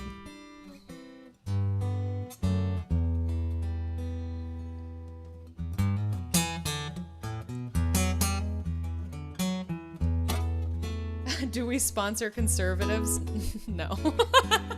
Sponsor conservative? No, I think that was a joke. We sponsor people doing work to advance the rights of all people on Earth, equally and without prejudice. Yeah. Men, women, children, all genders, races, and creeds. If you consider that to be liberal, fine. I consider that to be human. Loving kindness. Yeah, and I have some friends. I talk with a friend, talk about conservative, liberal. He said, "Well, I'm a fiscal conservative, much more Sure. liberal on social issues, and you don't have to be one or the other. Besides, No. Conservative's not even what it used to be. Conservative, I think, is more like to hold on just a little bit more. I'm going to keep That's my money. yeah. And Like don't that's- change things because I'm I like the way they are. I like the way they are, but that ignores the fact that it's not the way it is for you for everybody. Exactly. Because not everybody is you. So how do you be conservative, keep it the way it is, but still be empathetic, or toward another human That's being? an interesting question. That is a good question, and it's one that each of us has to look in the mirror and come up with their own. But we conclusion, love you right? all, no matter how you feel. In fact, And we all love music, and that's why we're here. what we all need to do is consult our personal GPS. That will give us the answer on what we really need to do and how to do it. Ready?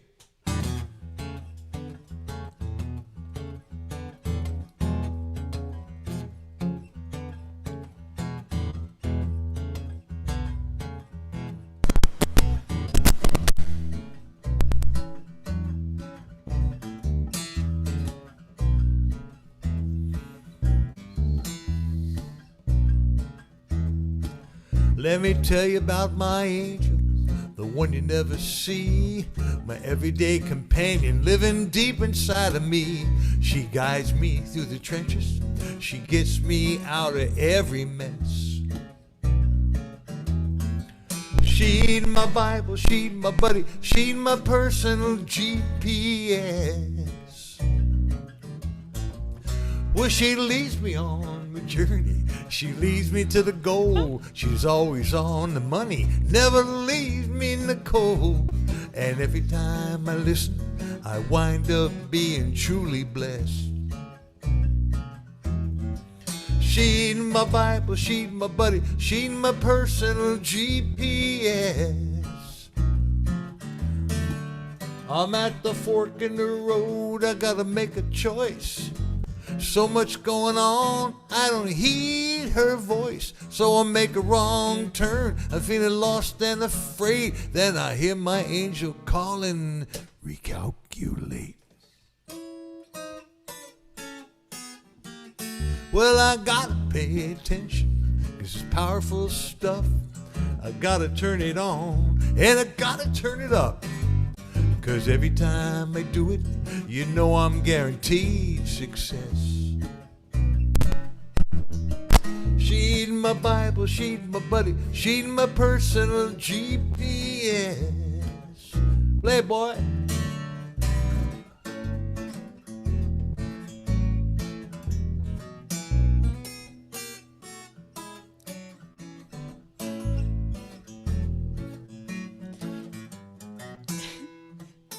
Did my cord fall out? I knew something fell out. Hold on a second. I'm wondering what that was. I'm sorry. Oh, God. Hold on. Look out. Okay. Good, because I didn't know what I was doing anyway. 1, 2. Well, I gotta pay. Oh, get back here. Here's loose, folks. Are we in Vegas? I don't think so. Yes. Well, I gotta pay attention. This is powerful stuff. I gotta turn it on, and I gotta turn it up.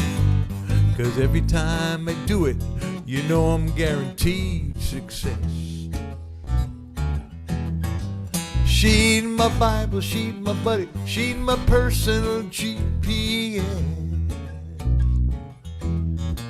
Well, I'm floating lost and lonely, drifting in the dark. Will I ever find a harbor? I don't see it on the chart. Was something saying no? Someone else is whispering yes, yes, yes. She's my Bible, she's my buddy, she's my personal GPS. She's my Bible, she's my buddy, crystal clear and never muddy. She's my Watson, she's my Tano, never tardy, always pronto. She's my Sherpa, she's my guide, never runs and never hides. Truly awesome, she's the best. She's my personal GPS, my personal GPS. She's my personal GPS. I say she's my personal GPS. Yes, yes. Ready, Alice?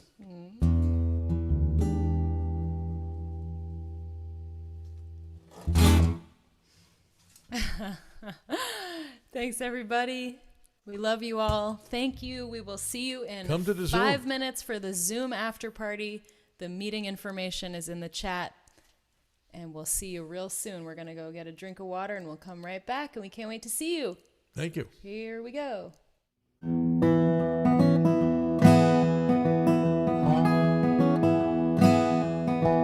Every night I have the strangest dream. All these ghosts are talking to me. Lay down in my bed and I can hardly sleep. These homeland blues have got a hold of me.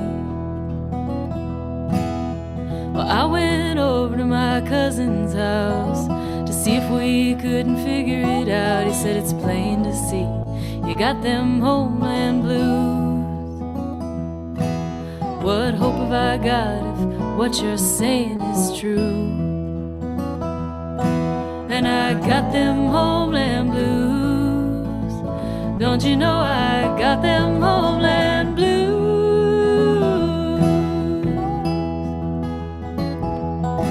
Said I got them homeland blues.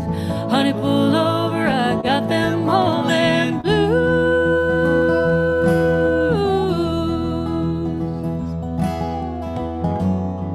The sooner I book my ticket, the sooner I'll come running back to you.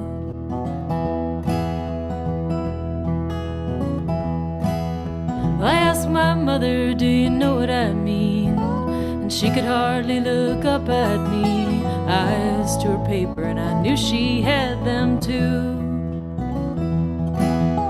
Eyes on her coffee and I knew she had them too. Have you ever missed something that you never even had? You're down so low and you feel so bad. That's when you know you got them homeland blues.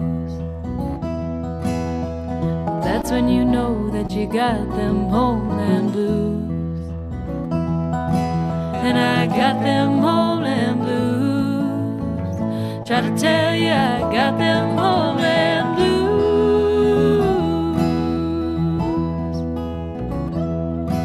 Said I got them homeland.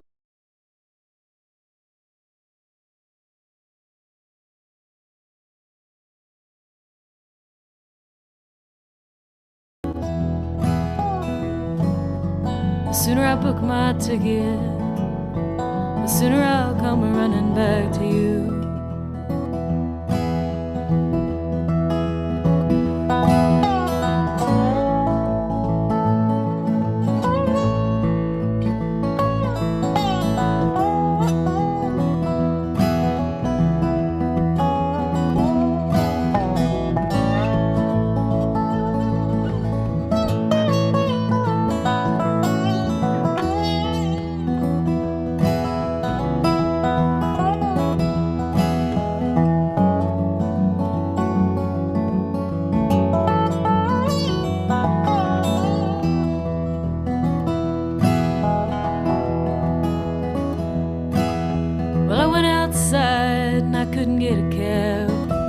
Distracted from the night we had, sat down on the curb, nursing my homeland blues.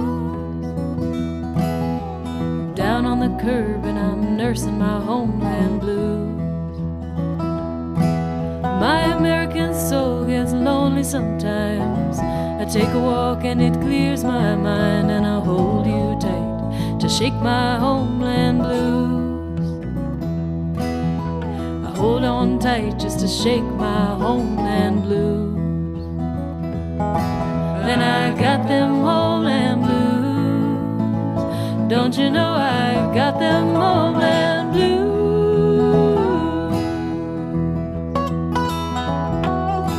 Said I got them homeland blues. Try to tell you I got them homeland blues.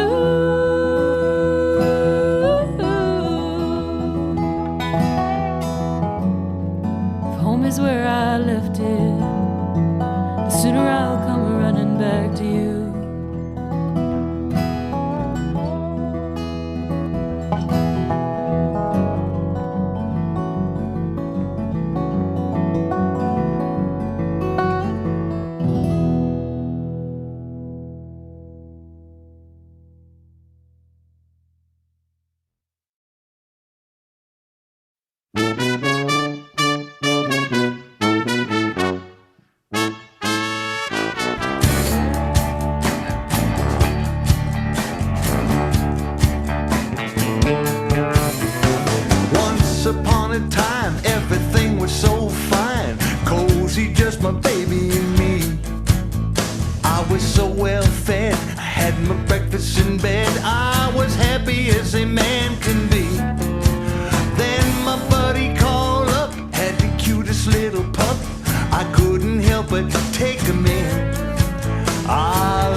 Would go to my new little four-legged friend.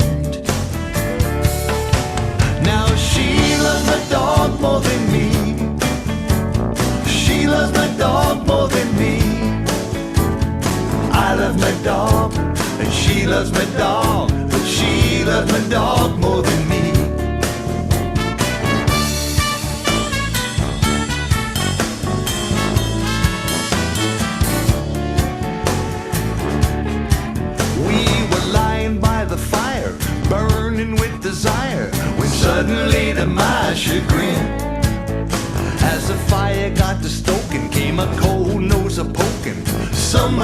should not have been. I thought she'd shoo him away, but she told him to stay. It kinda took me out of the zone. Now a man's best friend gets a girl in the end, and I'm left holding the bone. Cause she loves my dog more than me. She loves... Hey guys. So good to see you here in the Zoom room. Hi. Hello. We are gonna just get you on the gallery I'm view. not hearing anything. Are you? Well, they're all muted. So I think what we're gonna do, you guys, is have Bob? folks. I think we'll stay muted until like either until you have a question or until after a song you all can clap. But maybe we should just take like 1 second to be like Let's crazy let's and unmute say hi. everybody and let them say hi. Can we do that, Brandon? Yay! Hi. Hi. everybody. Hello. Hey, Gabby. Hey, everybody. Hey guys. Hey, Jason. Oh my God, Toby, Jason has his Storm. Alice House shirt on. I know. He's repping proudly. Great to see you all. Thank you so much for coming to the Hi, after everybody. party. I hope that everyone's watching, on Facebook or YouTube. You see how fun it is, and you can join us next time. And there's Don Clooney figured out his Zoom. Oh my How God, about where? that? That is Oh, fun. look! Oh my Hey, Don. gosh! Yeah, and we got Can you hear me? Bob's Wick there. We from can hear you. Yeah. out near Dulles Airport in Virginia. Hey, you guys! Great to see you all. Hi, Harriet. Hi. Nice to see your face. Hi. I'll get those CDs out to you. I promise. I'm sorry. No problem. No problem. It's a one-man operation. It's okay. Yeah, Gabby, good to see you. We're very active on the chat. I I know saw. it's so nice. to see Yes, that. guys. I tune in when I can. We I are love you so guys so grateful for much. I love you guys so much. that, too. Is that Lynn over there on the left? Yeah, Lynn Heritage. Where are you from, Lynn? Central Pennsylvania. Where, Pennsylvania? Yeah, Penn State area. Oh, the Penn State area. Do you listen to WPSU? Yes, every day. Yeah, wow. they just saw they have a really good folk show in there. They do. Oh, we ought to try to get you on there. Yeah, I was there a long time ago. I was just talking with Alice about it. She said, "Where's Penn State?" I said, "It's in the middle of Pennsylvania." She says, "It near Pittsburgh?" I said, "No, it's in the middle of Pennsylvania." I say it's equally Driving inaccessible Alice. to everything. It is, but it's a beautiful part of the country, it really It is. is. It is. Trump world, no doubt, except for the college itself. But. Let's take it easy. Well, no, I mean, I'm from Pennsylvania. I'm from a little coal town near Pottsville called Mahanoy City. It's kind of like about the eastern third, way Yeah. up in the hills, and it's pretty conservative, So then Philly and Pittsburgh, the liberal parts, and a little bit of Harrisburg, and everything else is pretty red. But pretty interesting state. I mean, the people there, really honest, hardworking people. Right. Well, we're blue also. State College is very blue. But everything else is red, you're right. Well, we're into a whole different phase politically, aren't we? Freebo, For that. Hey, Freebo, Jack, my high school football coach was from Hanoi City. what was his name? Oh my gosh. Hydock, Steve Hydock. I wonder. Wow, interesting. I mean, not too many people that you know of are from Mahanoy City. That's great. I played football in Mahanoy area. I was pretty good back in the day. Well, he coached in Reading, Pennsylvania. Oh, okay. Not as good as Don Clune. Not as good as Don Clune. No one's as good as Don Clune. No, Don He's Clune. a pro. Please. Well, you were just talking about Penn State. Mike Reed graduated from Penn State, He did. so I lived in that area, I guess. But anyway, hey, a songwriter.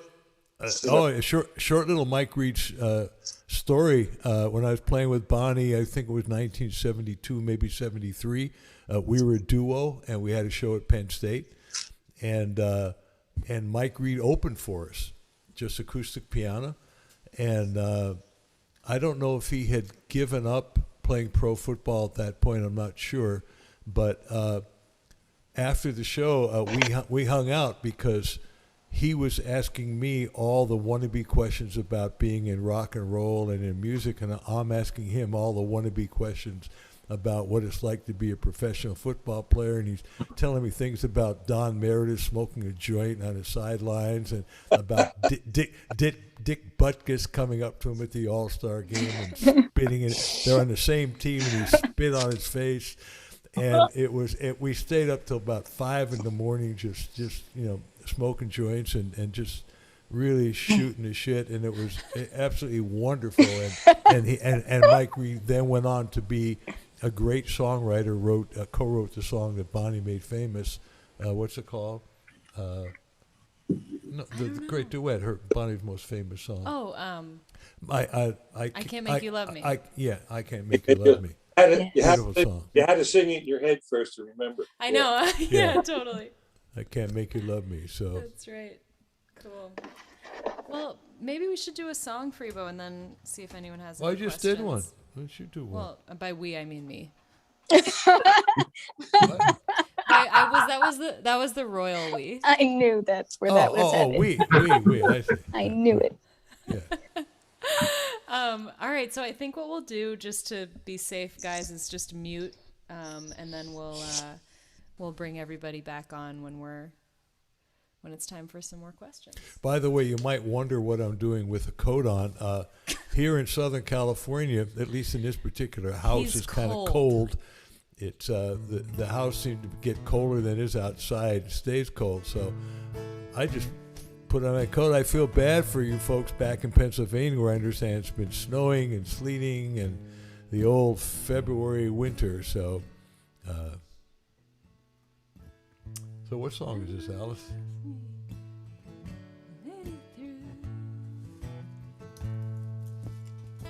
I was thinking of playing that song that I never play. See if I can remember it. Remember how it goes. Don't worry, honey.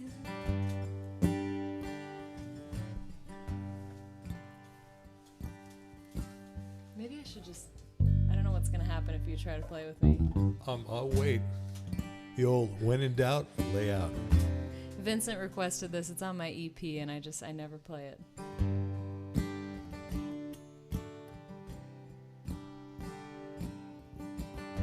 If anyone asks me how I made it through, I say it's a full tank of gas and that picture of you. One will take me a few states north, and the other reminds me what I'm driving toward.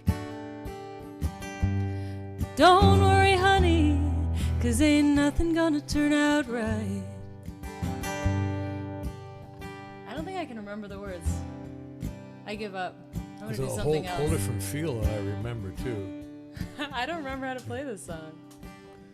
Well, why don't you play something you I'm know? gonna go into something else that's in the key of G. Listen to the EP if you want to hear that song.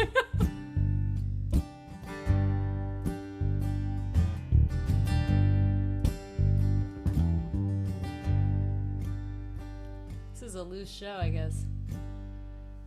I'm gonna start over. With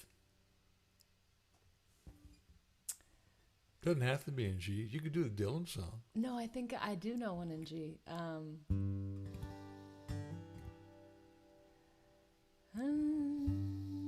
But I can't remember how it starts either. Oh my God, what is happening? You're getting old.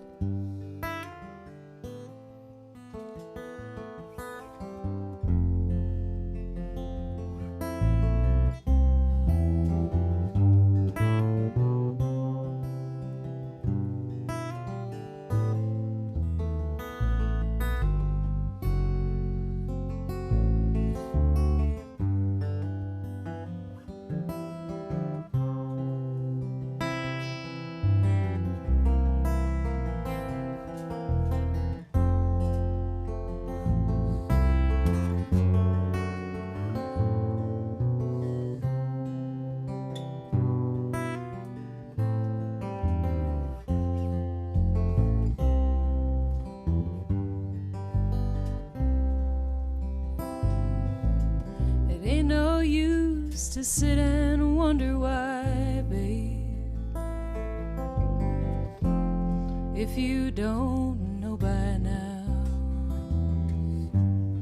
No, it ain't no use to sit and wonder why, babe. It don't matter anyhow. When your rooster crows at the break of dawn, look out your window and I'll be gone. Oh, you're the reason I'm traveling on. Don't think twice, it's alright. It ain't no use in calling out my name, boy, like you never done before. No, it ain't no use in calling out my name, boy. I can't hear you anymore. Still, I wish there was something you would do or say to try and make me change my mind and stay. But we never did too much talking anyway. Don't think twice, it's alright. Ain't no use in turning on your light, babe. The light that I never know. No, it ain't no use in turning on your light, babe. I'm on the dark side of the road. Still I'm thinking and wondering all the way down this road. I once loved a man, a child I'm told. I gave him my heart, but he wanted my soul. Don't think twice, it's alright. So long, honey baby, where I'm bound, I can't tell. And goodbye's too good a word, babe, so I'll just say fare thee well. And I ain't saying you treated me unkind. You could have done better, but I don't mind. Or you just sort of wasted my precious time. Don't think twice, it's alright.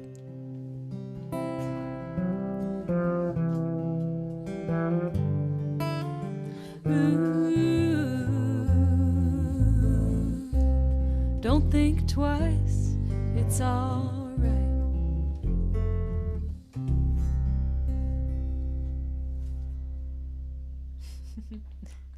Lovely. Get me back on track. Yay. Thanks, you guys. So gorge. So beautiful. Thank you. I love doing that song. Anybody heard the new Bob Dylan record? Anybody check that out? It's really good. Really good. It's really good. I'm obsessed with one song on it called Goodbye Jimmy Reed. If you guys get a chance to check that out. Very cool. The album's called Rough and Rowdy Ways, and I cannot get enough of that song. I don't know what it is about it. Well, I was thinking, Freebo, there were some questions from earlier, and I thought one of them was really cool. It was, well, I guess it made me think of a question. It was along these lines, like one of your favorite sessions in the studio with someone that folks would recognize the name? Like, could you just talk a little bit about just one of your favorite sessions playing bass, or like a memorable session and what the record was, and, you know, something like that? Yeah. I mean, Midnight the Oasis comes to mind. Yeah. And it was really, I had been playing the song with Maria and David Nichtern, the guy who wrote the song. And I was playing with Bonnie at the time, and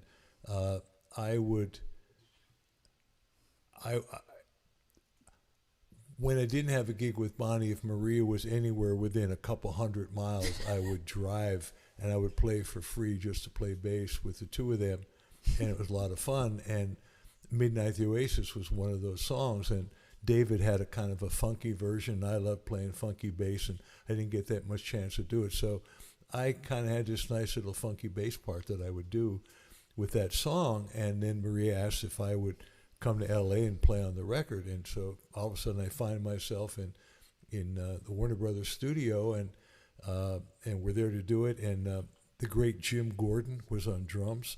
I don't know if you guys remember Jim Gordon, but he was in Derek and the Dominoes, and he pulled a psycho thing apparently, and he I guess he was Whoa. Yeah, he killed his mother is what he did. He had his mother's voice in his head, and and he just couldn't do anything, and stayed up all night when he went over in the morning and just stabbed her to death. God. And just sat there, and he felt better. He's been in not as much jail as the asylum ever since. But a great drummer playing What does this have to do with this session? Well, because he was a drummer on the session, and we didn't know that at the time. God. It's just an aside, just about life. Got it. Yeah. So Jim was a drummer, and Bobby Hall was a percussion player. My buddy Mark Jordan from Edison Electric was a keyboard player. Amos Garrett on Mark electric played on guitar. Midnight at Mark the played Oasis? on Midnight, yep. I didn't know that. Yep. And Maria singing and live, and I was playing my funky bass part, and it just wasn't working. And Lenny Waronker and Russ Teidelman were producing it. Lenny did a lot of the Randy Newman records, and Russ Teidelman did some of them. And I think Russ also did. He did a bunch of stuff for Warner Brothers. And they said, "Freebo, could you change your bass part? It's not quite working." And of course, in my own little world, I was in a little bit of a huff. What do you mean it's not working? I've been playing this with David for a long time. I didn't say that, but I was thinking it. But I said, well, I better. So I changed it to a whole different thing. And somebody asked earlier, said, what are some of your influence? And I thought, what would Ronnie Baker play on this? So the guy from Philadelphia, the guy who played on so many of those Gamble and Huff sessions. And so I kind of took the melody of ba ba da ba da ba. I mean, ba ba da da ba ba ba. I kind of sort of shadowed that melody, and then did some other stuff with it. And all of a sudden, by my changing that, Jim Gordon changed his bass part or changed his drum part. The whole rhythm section changed. Bobby Hall did a whole different thing of percussion, and it was basically that I came up with something completely different because I had to, because what I was doing was not working, and apparently what I came up with was really cool. I listen to it to this day, and I'm going, that's pretty cool. And so I listened to that, on the radio, and it takes me right back. What did you play? To that moment. If it's midnight, da da da da da da da da da da da da da da da da. I can't do it at the same time. It's kind of like doing that, but anyway, it was cool and it worked, and I'm really, apparently there's a remix of it out, and they did a whole different kind of a drum, kind of a hip hop thing, and they used my bass part. So I'm going, well, that's cool. So cool. Yeah, thanks for asking. Yeah. Hey, does anybody who's in the Zoom room want to say hi and unmute and ask a question? Raise your hand. Does anyone want to? I'm looking at your hands. Storm, and then Dawn. That looked like a but I'll take it as a hand. So my question in the chat a while ago was sort of the opposite of that. What was the most bizarre gig that each of you has ever played so far? Oh, I know. I can think of one. Good question, Storm, and nice to see you. Nice to see you also. Yeah, great to have you. I'm thinking of Denmark. Oh, yeah. So we got to go on a tour of, I had a tour set up of the UK, and I asked Freebo to come and play bass, and then he set up this amazing like extra 10 days for us to go to the Netherlands and Denmark, because we have his friend Doug Mortar, who was in what band? The British Not blues Heads, band? Hands, I and can't Feet. remember. I forget, but he's some well-known Jerry blues Donahue's band? Jerry played with him, yeah. Okay, anyway. He set up this tour for us in Denmark, and one of the venues, we had no idea what we were getting into. Like, it was completely just hope and pray that, like, there's people there when we showed up, because we, like, barely communicated with them ahead of time, and it was just like, okay, I guess we're like getting on a train and we're going to get off the train and someone's going to pick us up and take us to this place. And I don't know, we're going to play some music. And it turns out it had been a nursing home, but it was converted into like an arts center, but it really just felt like a nursing home that had like other furniture in it. And it was way up in northern. It was like way out. up. It was in Jutland, like Circle, way up north, and beautiful, like gorgeous, but just this really nice people. It was like all just a community kind of space, but like it still had all the like hospital type rooms, and they were like, this is where you're staying tonight, and we were like, oh my god, like we're staying in the hospital rooms like tonight after the show, that we were playing in this like lobby of this nursing home. And it was actually a beautiful show. It was so fun. Like, they were so nice. We stayed up like super late, and they were all drinking, and like there was candlelight, and it was great. But I was pretty spooked. Like when like going back to the room, I was like, whoa, this is a little, the ghosts, a little spooky. Yes. But they said no. I remember asking one of the women, are there any ghosts here? And she was like, yes, but they were all really well taken care of, and so they were really happy. Happy ghosts. So, and I feel like in a socialist, happy country like Denmark, I totally believe that. So that's my weird guess. And I might say, politically speaking or socially speaking, Denmark is a socialist country, and you hear so many things about socialism, in the U.S. And I got to tell you, you can viscerally feel it. The people there, like I said, were really happy. I mean, everybody just seemed to be happy, and everybody, it all worked, and they had cars, and they had education, they had their stuff, and some people had more money than others, but the society really works. So whenever I hear a thing like careful of socialism, I go, like, man, it working for sure them. Work in Denmark. Yeah. What about you? What's your craziest Well, gig? mine's a short one. For a while in the 90s, I played in a Zydeco party band, and we played all sorts of different places. We played Cajun dances, and occasionally we'd play at the L.A. County Fair. And at one point with L.A. County Fair, we played on a stage where we were very close to the elephants, which is kind of interesting. And then we played at another fair down near San Diego, and right in front of us, we were playing in front of a bunch of pigs. Did they like it? The animals seemed to like it. I thought, what, is this what my career has come to? No, it was a little bizarre, Storm, looking out and seeing. I mean, I love elephants. That pigs apparently are very intelligent, but the juxtaposition was just a little weird. So as far as weird, I think they're probably the weirdest two gigs I ever played. Is that when you decided to become a singer-songwriter That's when I and leave decided your to become band a days behind? I can do better than this in a hotel room. Oh my gosh. Don, did you want to say hi? They just didn't want you to hog the spotlight. Yeah, very good. Don, you have to unmute yourself. I don't even know how to. Brandon did it for you. You're unmuted. good. Never mind. He has that power. I forgot. Oh, okay. Hi, Don. Hello. Nice to see you. You were talking about when you first came on tonight, Freebo and his iconic self, and these stories that he's telling. That's one of the reasons I think people really tune in because the stories he has to tell about the other icons too he meets and so forth. But I have a quick story, I think, about Freebo being an icon. Uh-oh. Here we go. I'm part of a group that meets on Tuesdays for a jam for a lot of years, 25, 30 years. And there was an anniversary we had, and Freebo was in town, happened to be Tuesday, and he wasn't working that night. So he came to that jam. And I don't remember, he probably remembers there were a lot of people there because it was an anniversary night. And anyway, and the music is in different rooms. There's out in the backyard as well.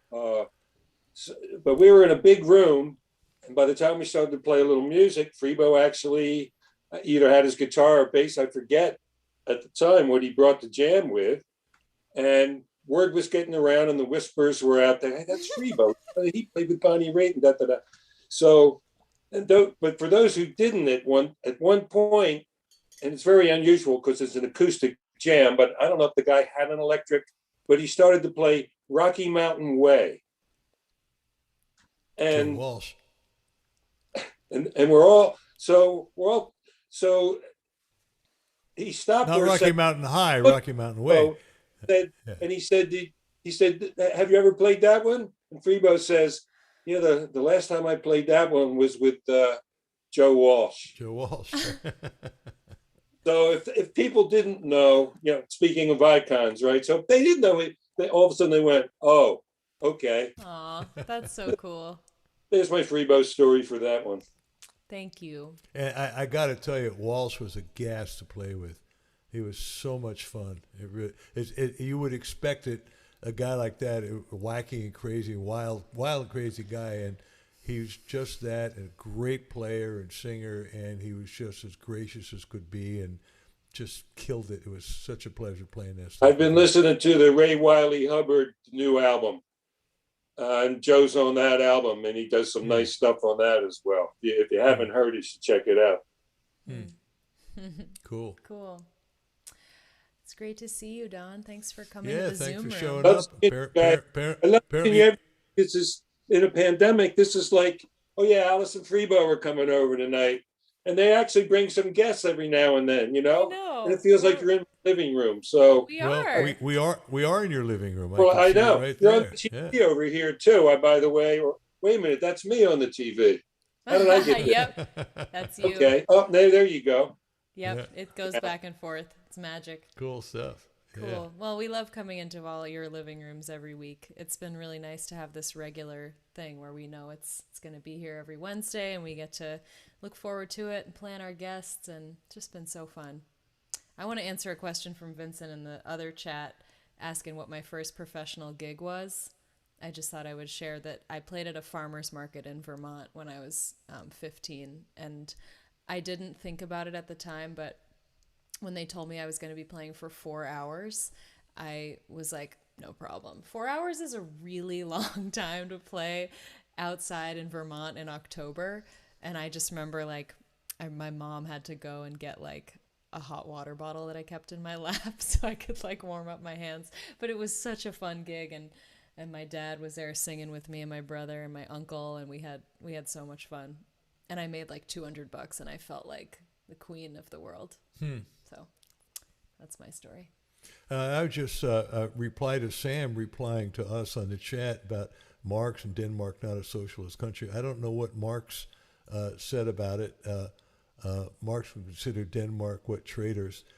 I don't know about Marx. I just know about what I saw when I was there and all the people that I met and the whole society. Yeah, it's not really about definitions. It's more like they call themselves democratic socialists, and their society seems to be working pretty well for the people that live there. And bottom line is, a lot of things that we do, gosh, is our military not socialistic? We pay money in, our highways, all the commons, the sewers, so many things. So I don't think things have to be black and white, I don't think so either.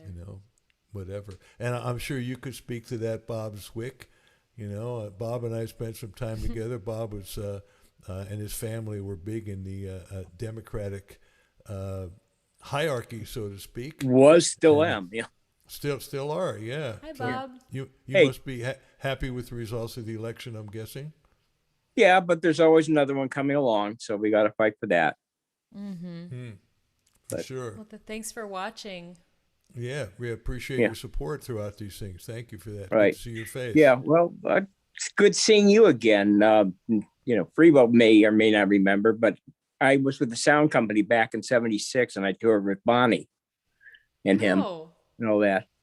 But the thing that I find interesting was the job I had after that was with Weather Report. Speaking of Jaco Pastorius. Oh my gosh. So. Wow. Was Jocko on tour with them at that time? Yes, he was. Wow. Did you get to experience any of his greatness or weirdness? All of the above. Yeah. Wow. Yeah. Wow, that's really something. And the group I had was with just before you all was Return to Forever with Chick Corea and Stanley Clark on bass. Wow. Some great players. Yeah. Absolutely. Cool. Wow, phenomenal. Yeah. Well, it's so nice to see you, Bob. Thanks for coming on and taking the time to be in the after party with us. Yeah, well, I should be cleaning the house right now, but so I'm here instead. It's a big house. I know it's a lot to clean. Yeah. Thank God for all the people who've hosted us in their homes on tour. Oh man, we're so great.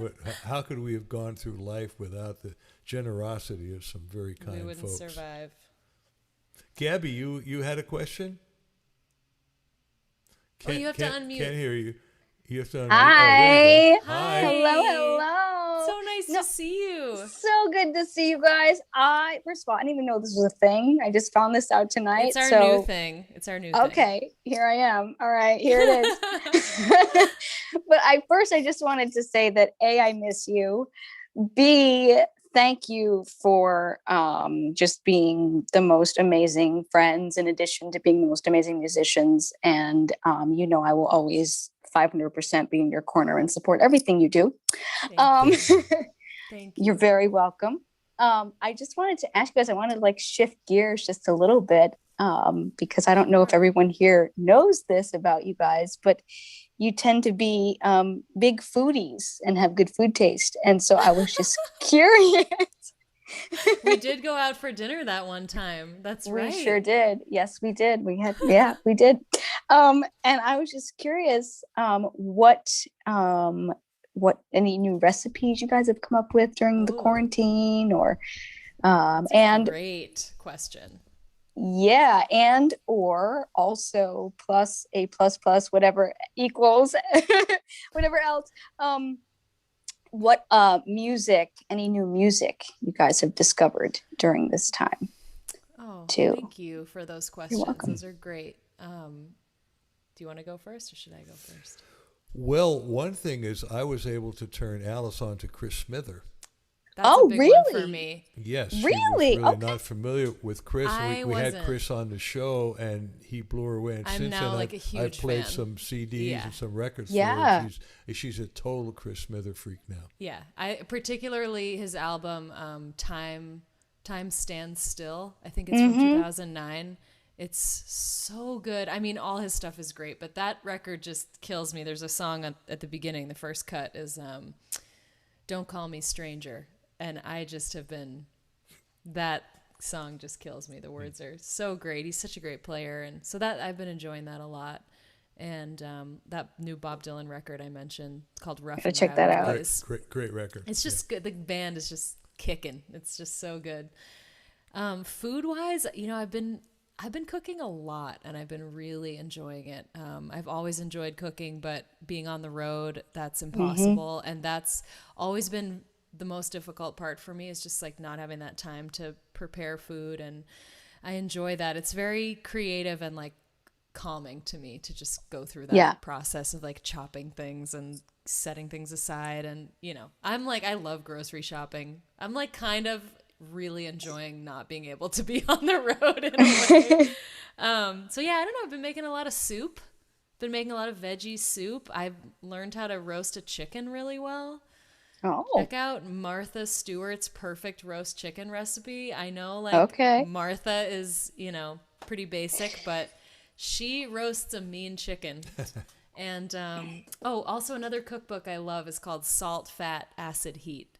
It's there's also a Netflix special where it's like a 4-part Yes, I thing. was gonna say, isn't there a Netflix thing on that? Yes. Yeah, there is, but the book is just so cool. Like you really learn kind of basics for just how to make food. All recipes work better by like learning about how to salt and how to, use heat and fat properly. So I'm way into that question. Thank you, Gabby. I got you, girl. Don't worry. I'm right. I'm always here. I'm always here. Oh, so nice to see you. Thanks for joining us, Gabby. Of course, always. Always. So happy to see you guys. Hey, Jason, did you make was that you who just made a remark in the chat about socialism? Oh. Can't hear you yet. Do we have to keep coming back to that? Oh, I'm muted. Was that you or is that a different Jason? That was me. Yeah, democratic socialism and the fact that, well, since I am active duty, while the healthcare we get ain't the greatest, we do get it and we don't got to pay for it. Oh, I'm on my big screen. Oh, yeah, you're on the big screen now. But yeah, no, fire, police, all that fun stuff. And I don't get why people don't want it, especially the healthcare stuff. I honestly, my answer to that would be, I think apparently more people want it than don't want it, but obviously the politicians are somewhat swayed by big money. But I also think that the fear factor, I think the fear factor is like, you don't want to not be able to make the choice. You don't want to lose the health care that you already have that you really love, do you? You don't want to be told where to go. You don't want all of your freedom to be taken away, which of course is not the case at all. But I think the right has been very successful in doing that. Fear is a powerful tool. So that's my thoughts on it. Yeah. Not wrong. And the amount of people I've worked with who don't like listening to the reality of life is excessive. Well, I've never met a Canadian who didn't like their system. I know. Honestly. And I talk about it. I know quite a few Canadians. And every time I say, do you like your healthcare system? Yeah, we love it. So. Well, my mom has been trying to get me to, she's a retired pediatrician and she's way into Medicare for all and single payer. And she is like, like a part of the senior physicians of Massachusetts, like fighting for that, and she wants me to write a song for one of their like gatherings about single payer. I'm like, I don't know where to go with that, but I'll try. Single payer, chocolate layer. I mean, Totally perfect. Yeah. Well, does anyone else want to say hi or have a question before we all I think go on our merry Toby's way? got her hand up. Hi, Toby. Yes, hi. We'll get to you, Jack. Hey guys, nice to Hey. see you. So nice to see you be too. and say I love you both very much too. Thank you so much. 2 questions. The first one is, when are you going to start going around the corner to Norman's again? Is that in the works? Because I'd like to come. Ooh, I'm right around the you. corner. Yeah, Uh-huh. Yeah, that might be a little tough. Norm has really It's- gotten pretty. I mean, Norm is in his 70s and he's got diabetes and he's really paranoid about catching COVID. So we're trying to respect that and just like take it really slow with So that. actually, we're supposed to do a show next week at Norm's with one of the people who does the guitar demos, and I think we're not going to do it there, right? yeah, Or we're do we not know going to yet? do it there. We're not, but we'll definitely get back there eventually. And when we do, I'll be sure to let you know. But yeah, for next week, that's a good thing to remember. 'cause- Next week. Yeah, go ahead. I was looking forward to when you were doing the thing with Lawrence Juber.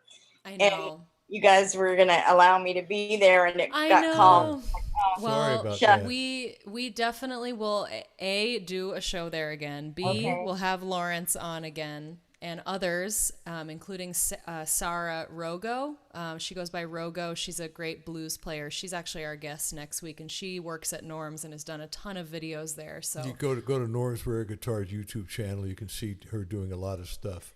yeah, Okay. she's been teaching me guitar lessons. So That's right. She's great, and we're excited to have her next week. That was supposed to be at the shop, but we'll get back there once everybody's been vaccinated and it feels safe. Perfect. And then I had, there's a second question I have, and you could just brief it. I'd like to get some more information about the Folk Alliance. I've been hearing that a lot lately. So you could, if you guys could send me something, or oh yeah, I really like to get involved with something like that. I'm gonna just good idea. Put in the chat, but so there's two parts to it. There's like a big organization called Folk Alliance International. And they're headquartered in Kansas City. And then there are regional conferences in the U.S. and the one that's local to L.A. is called Far West.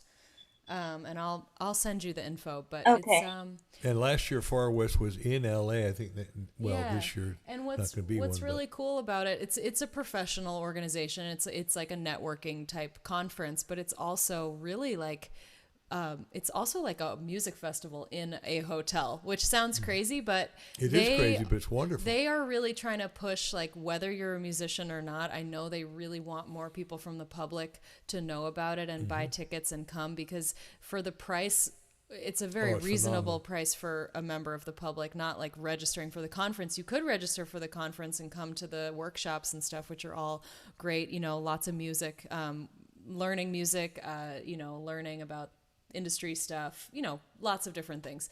But then you can come in the evening. No, you don't have to be a musician at all. So I can, as a promoter, I can go there and learn. Oh yeah, totally. There are a lot of promoters. Tons there. of people go who are like venue people, agents, record labels, marketing people, musicians. Like it's great, and it's all like roots music. It's tons of different styles. World music. There's really a huge variety. And what's really cool about it, Toby, for a promoter, like yourself, you get to see, for instance, at the Big Folk Alliance in Kansas City, there are hundreds and hundreds of showcases. So you get to see and they're all in hotel hundreds rooms. of artists, in sometimes in the main showcases, later on at night from 10 o'clock at night till 3 in the morning in hotel rooms. It's crazy. And so, I mean, a packed room is like 25, 30 people packed. But you'll get to hear everybody. You'll hear some absolutely wonderful singer-songwriters, and you'll hear some pretty terrible wannabes as well. And everything and you get in to know between. who's who and where the buzzes are at, and you'll meet some really wonderful people. You should definitely go. Absolutely worth it. Definitely go to Far West. I don't remember where it's supposed to be next. I mean, who knows? It's been kind of up in the air, but I think it's my first time going. That's where I met Freebo. That's where I met a ton of people that I've worked with. So it really opened up a lot for me. So and in the short run, it's online right now. This week, so you could get on tomorrow. What did you say? I'm sorry. The online one they're doing this year is on this week. You could actually sign up for it tomorrow. Tomorrow's the last day, right, Storm? Yeah, Toby. Friday. Just go to. Friday, so you got 2 more days, yeah. It's so easy to remember, And you can Toby. see what's been, because it's YouTube and stuff. So it's past true. concerts and stuff are still up. Excellent. You get to see the archive stuff? Yeah, on the calendar perfect. you could. Yeah. There you go. All right, thanks, guys. I appreciate it. Do you know where to, Alice, are you putting that Yeah, in the chat? it's just folk.org. Brandon and I are both trying to put it in the chat. Cool. No, that's great, Toby. Thanks. Thank you. Good to see you again. Great to see you. Jack, how about you? Are you unmuted? There we go. There you go. Hi, Jack. Alice, I really wanted to introduce myself to you. I found out about you guys through Don Clune. I think Don's still on this this little. Okay, good. He's there. So Don and I are part of this Tuesday jam that he was talking about. But he said you got to watch Alice and Freebo, and so I started about 3 months ago, and I love your music, Alice. You have the best laugh I've ever heard. When you crack up, it cracks me up. It's great, and your voice is gorgeous, of course. Thank you. To be totally honest, I've already had a phone chat with Freebo. One of the things I do, I guess you could call it a promoter. I have summer concerts in my yard, which is called the Jackyard Concert. And we do usually one a month. And when I mentioned that to Freebo, because Don suggested I did, I heard that Freebo said you guys might be coming east this summer. Muscle Shoals. It's not too far south if you want to come north. Oh, we thought about that. We're thinking about it because we're driving across from LA to Muscle Shoals, and her family lives in Boston. We thought, well, maybe we can just continue the trip and head up to the Northeast. So we'll let you know. Right. It's a definite possibility. I will send you information on what we do and what dates are available. You would love it. It's all outdoors. It's acoustic music. You guys would be perfect for it, and I would be so proud to host you if that could happen. And thank you to Don Clune for giving me the tip. I didn't realize he was. I didn't. Excellent. You guys are roommates at one point in time. That was awesome. With Don? With Don. Oh no, Don is one of those people who is just super generous to those of us on the road. I mean, I've stayed at his place many times. You were roommates, but you didn't pay rent. He stayed at my house. We had rooms there. That's great. Yeah, we never actually stayed in the same room. Yeah. That's a good thing. That place had 7 bedrooms. But Jack, I was going to say, we're going to be in Muscle Shoals from the 8th to the 18th of July, and the 18th I think is a Sunday. So, just in pencil, the weekend after that. So that would be like the 23rd, 24th, 5th would be Friday, Saturday, Sunday. That would really be the best time probably for us to come. We'll have our people call your people. I'm my people. Just call. I am also my people. We will call you. That sounds great. That's awesome. That would be wonderful. Thanks Appreciate for the offer, man. Be really fun to play for people in person. And by the way, playing music with Don at these jams, I can hear some Freebo influence in the songs that he chooses and writes. You guys are birds of a feather. That's great. That's great. That's great. Hey, Bob. Yeah. Maybe on that same weekend, if we come up through D.C., maybe you could throw something together. What do you think? Yeah, I was just thinking about that. I know of a couple of outdoor stages in the area that might be able to put something together. Great. Interesting. I love that we're planning our tour right now. Yeah. We're starved for live music. I know. So are we. I can't wait. That's why we're sitting here on a Zoom call trying to pretend we got live music. I know. Well, it is live. We're trying. We're live, and it's just coming through a different medium. That's all. Yeah, but are you getting the feedback that you would normally get playing to a house? No. Yeah. No, although on the Zoom call, occasionally you do something and open up the phone and you actually get to hear the clapping. Yeah. It's music for the soul, man. It's so cool to hear the applause. But there's something about that energy in the room that's just, there's no way you can replicate that. And it's a collective experience, Yeah. I mean, I miss going to concerts so much too. Just taking that in from the audience side as well. I love hearing people do what we do, just it fills me up, also inspires me. So I can't wait to see that again too. Is that Laura in the middle, underneath Bob? It's Marcia. Marcia. Do you have and hello. Thank you so much. This has been such a delightful evening. I know I came in late on Facebook, but it's sonic treats, and the Zoom afterwards is really lovely. And Freebo, I realized it has been 10 years since I saw you. It was at a Little Feat show in Fort Lauderdale. And oh my gosh. Yeah, a long time ago, and I'm just so happy to see you and your good heart and your skills, keeping you on this journey. And for both of you, although I admit that it's the first time tonight I've heard you both together. That's great. It's great. It's a lovely learning curve for me. Oh, thank you. Well, we do this every Wednesday, 8:00. Are you on the East Coast? Yep, Miami. Yeah, so we 8:00 your time every Wednesday night, and for the that journey of all the years gone by, maybe come to my birthday show on the Friday after that, Friday the 5th. Great. And like I say, Chris Smith will be there, and some other people that you might be familiar with. And where do people find that show? Super. Where do they find that show? I'm testing you. Why don't you tell them, where do they find it? Right here on your Where do you computer. think they find it? Just look on your computer. It'll be. Go to Freebo's fan page on Facebook and be sure to follow it. Practice saying that, Freebo. Yeah, Freebo. Facebook.com/Freebo fan page. I'm training him. Cool. Good. And YouTube. We can put it on your YouTube channel as well. If you want. Good idea. my techie here. I'm trying. So nice to meet you, Marcia. Thanks for Marcia. coming. Thank you. And the only person we haven't really quite heard from is Harriet. We sort of kind of did, but Harriet up there near I love Chicago. how he's just calling everybody out. Hi, Harriet. We got to unmute you.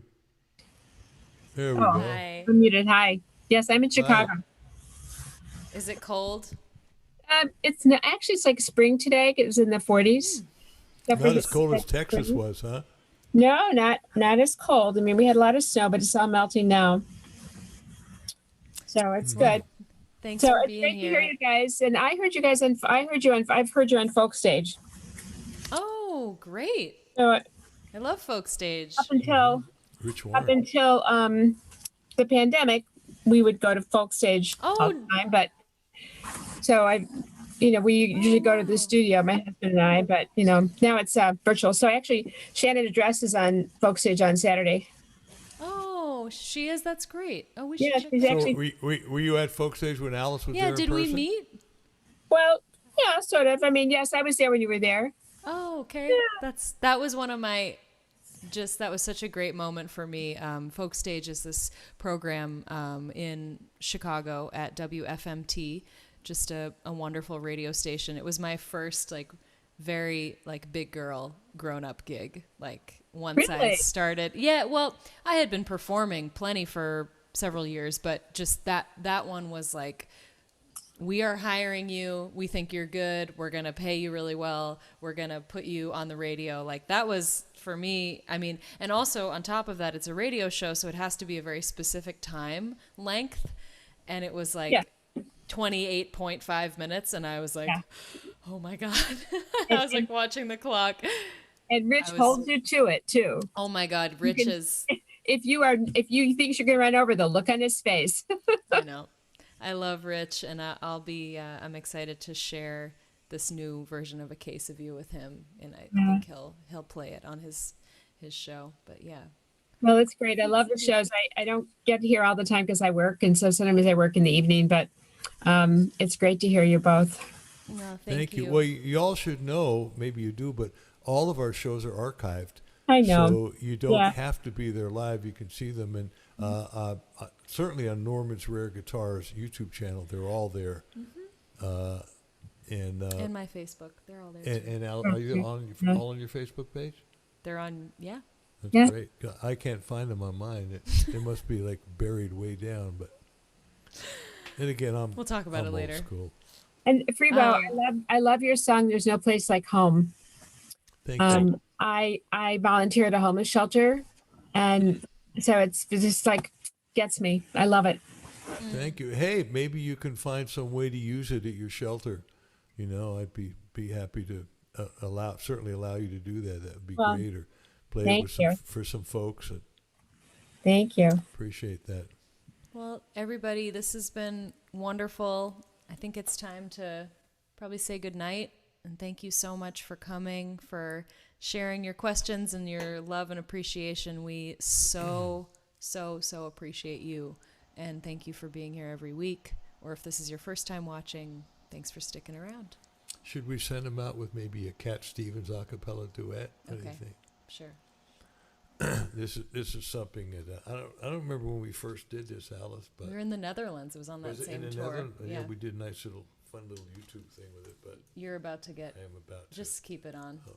Okay. You're about to get tangled up. Tangled up in blue. Huh? Okay. This room is way too small. Everything is perched precariously. Okay. You don't need to wear those. Well, are we going to say goodbye, or we're going to do that? I okay. thought you said you wanted to sing. You got a key for us? I'm being followed by a moon shadow shadow, moon shadow, leaping and hopping on a moon shadow, moon shadow, moon shadow. If I ever lose my hands, lose my plow, and lose my land, if I ever lose my hands, way, I won't have to work no more. I'm being followed by a moon shadow, moon shadow, moon shadow, leaping and hopping on a moon shadow, moon shadow, moon shadow. If I ever lose my legs, I won't moan and I won't beg. And if I ever lose my legs, way, I won't have to walk no more. I'm being followed by a moon shadow, moon shadow, moon shadow, leaping and hopping on a moon shadow, moon shadow, moon shadow. If I ever lose my eyes, all my colors all run dry. If I ever lose my eyes, way, I won't have to cry no more. I'm being followed by a moon shadow, moon shadow, moon shadow, leaping and hopping on a moon shadow, moon shadow, moon shadow. If I ever lose my mouth, all my teeth, north and south, if I ever lose my mouth, way, I won't have to talk. I'm being followed by a moon shadow, moon shadow, moon shadow, leaping and hopping on a moon shadow, moon shadow, moon shadow.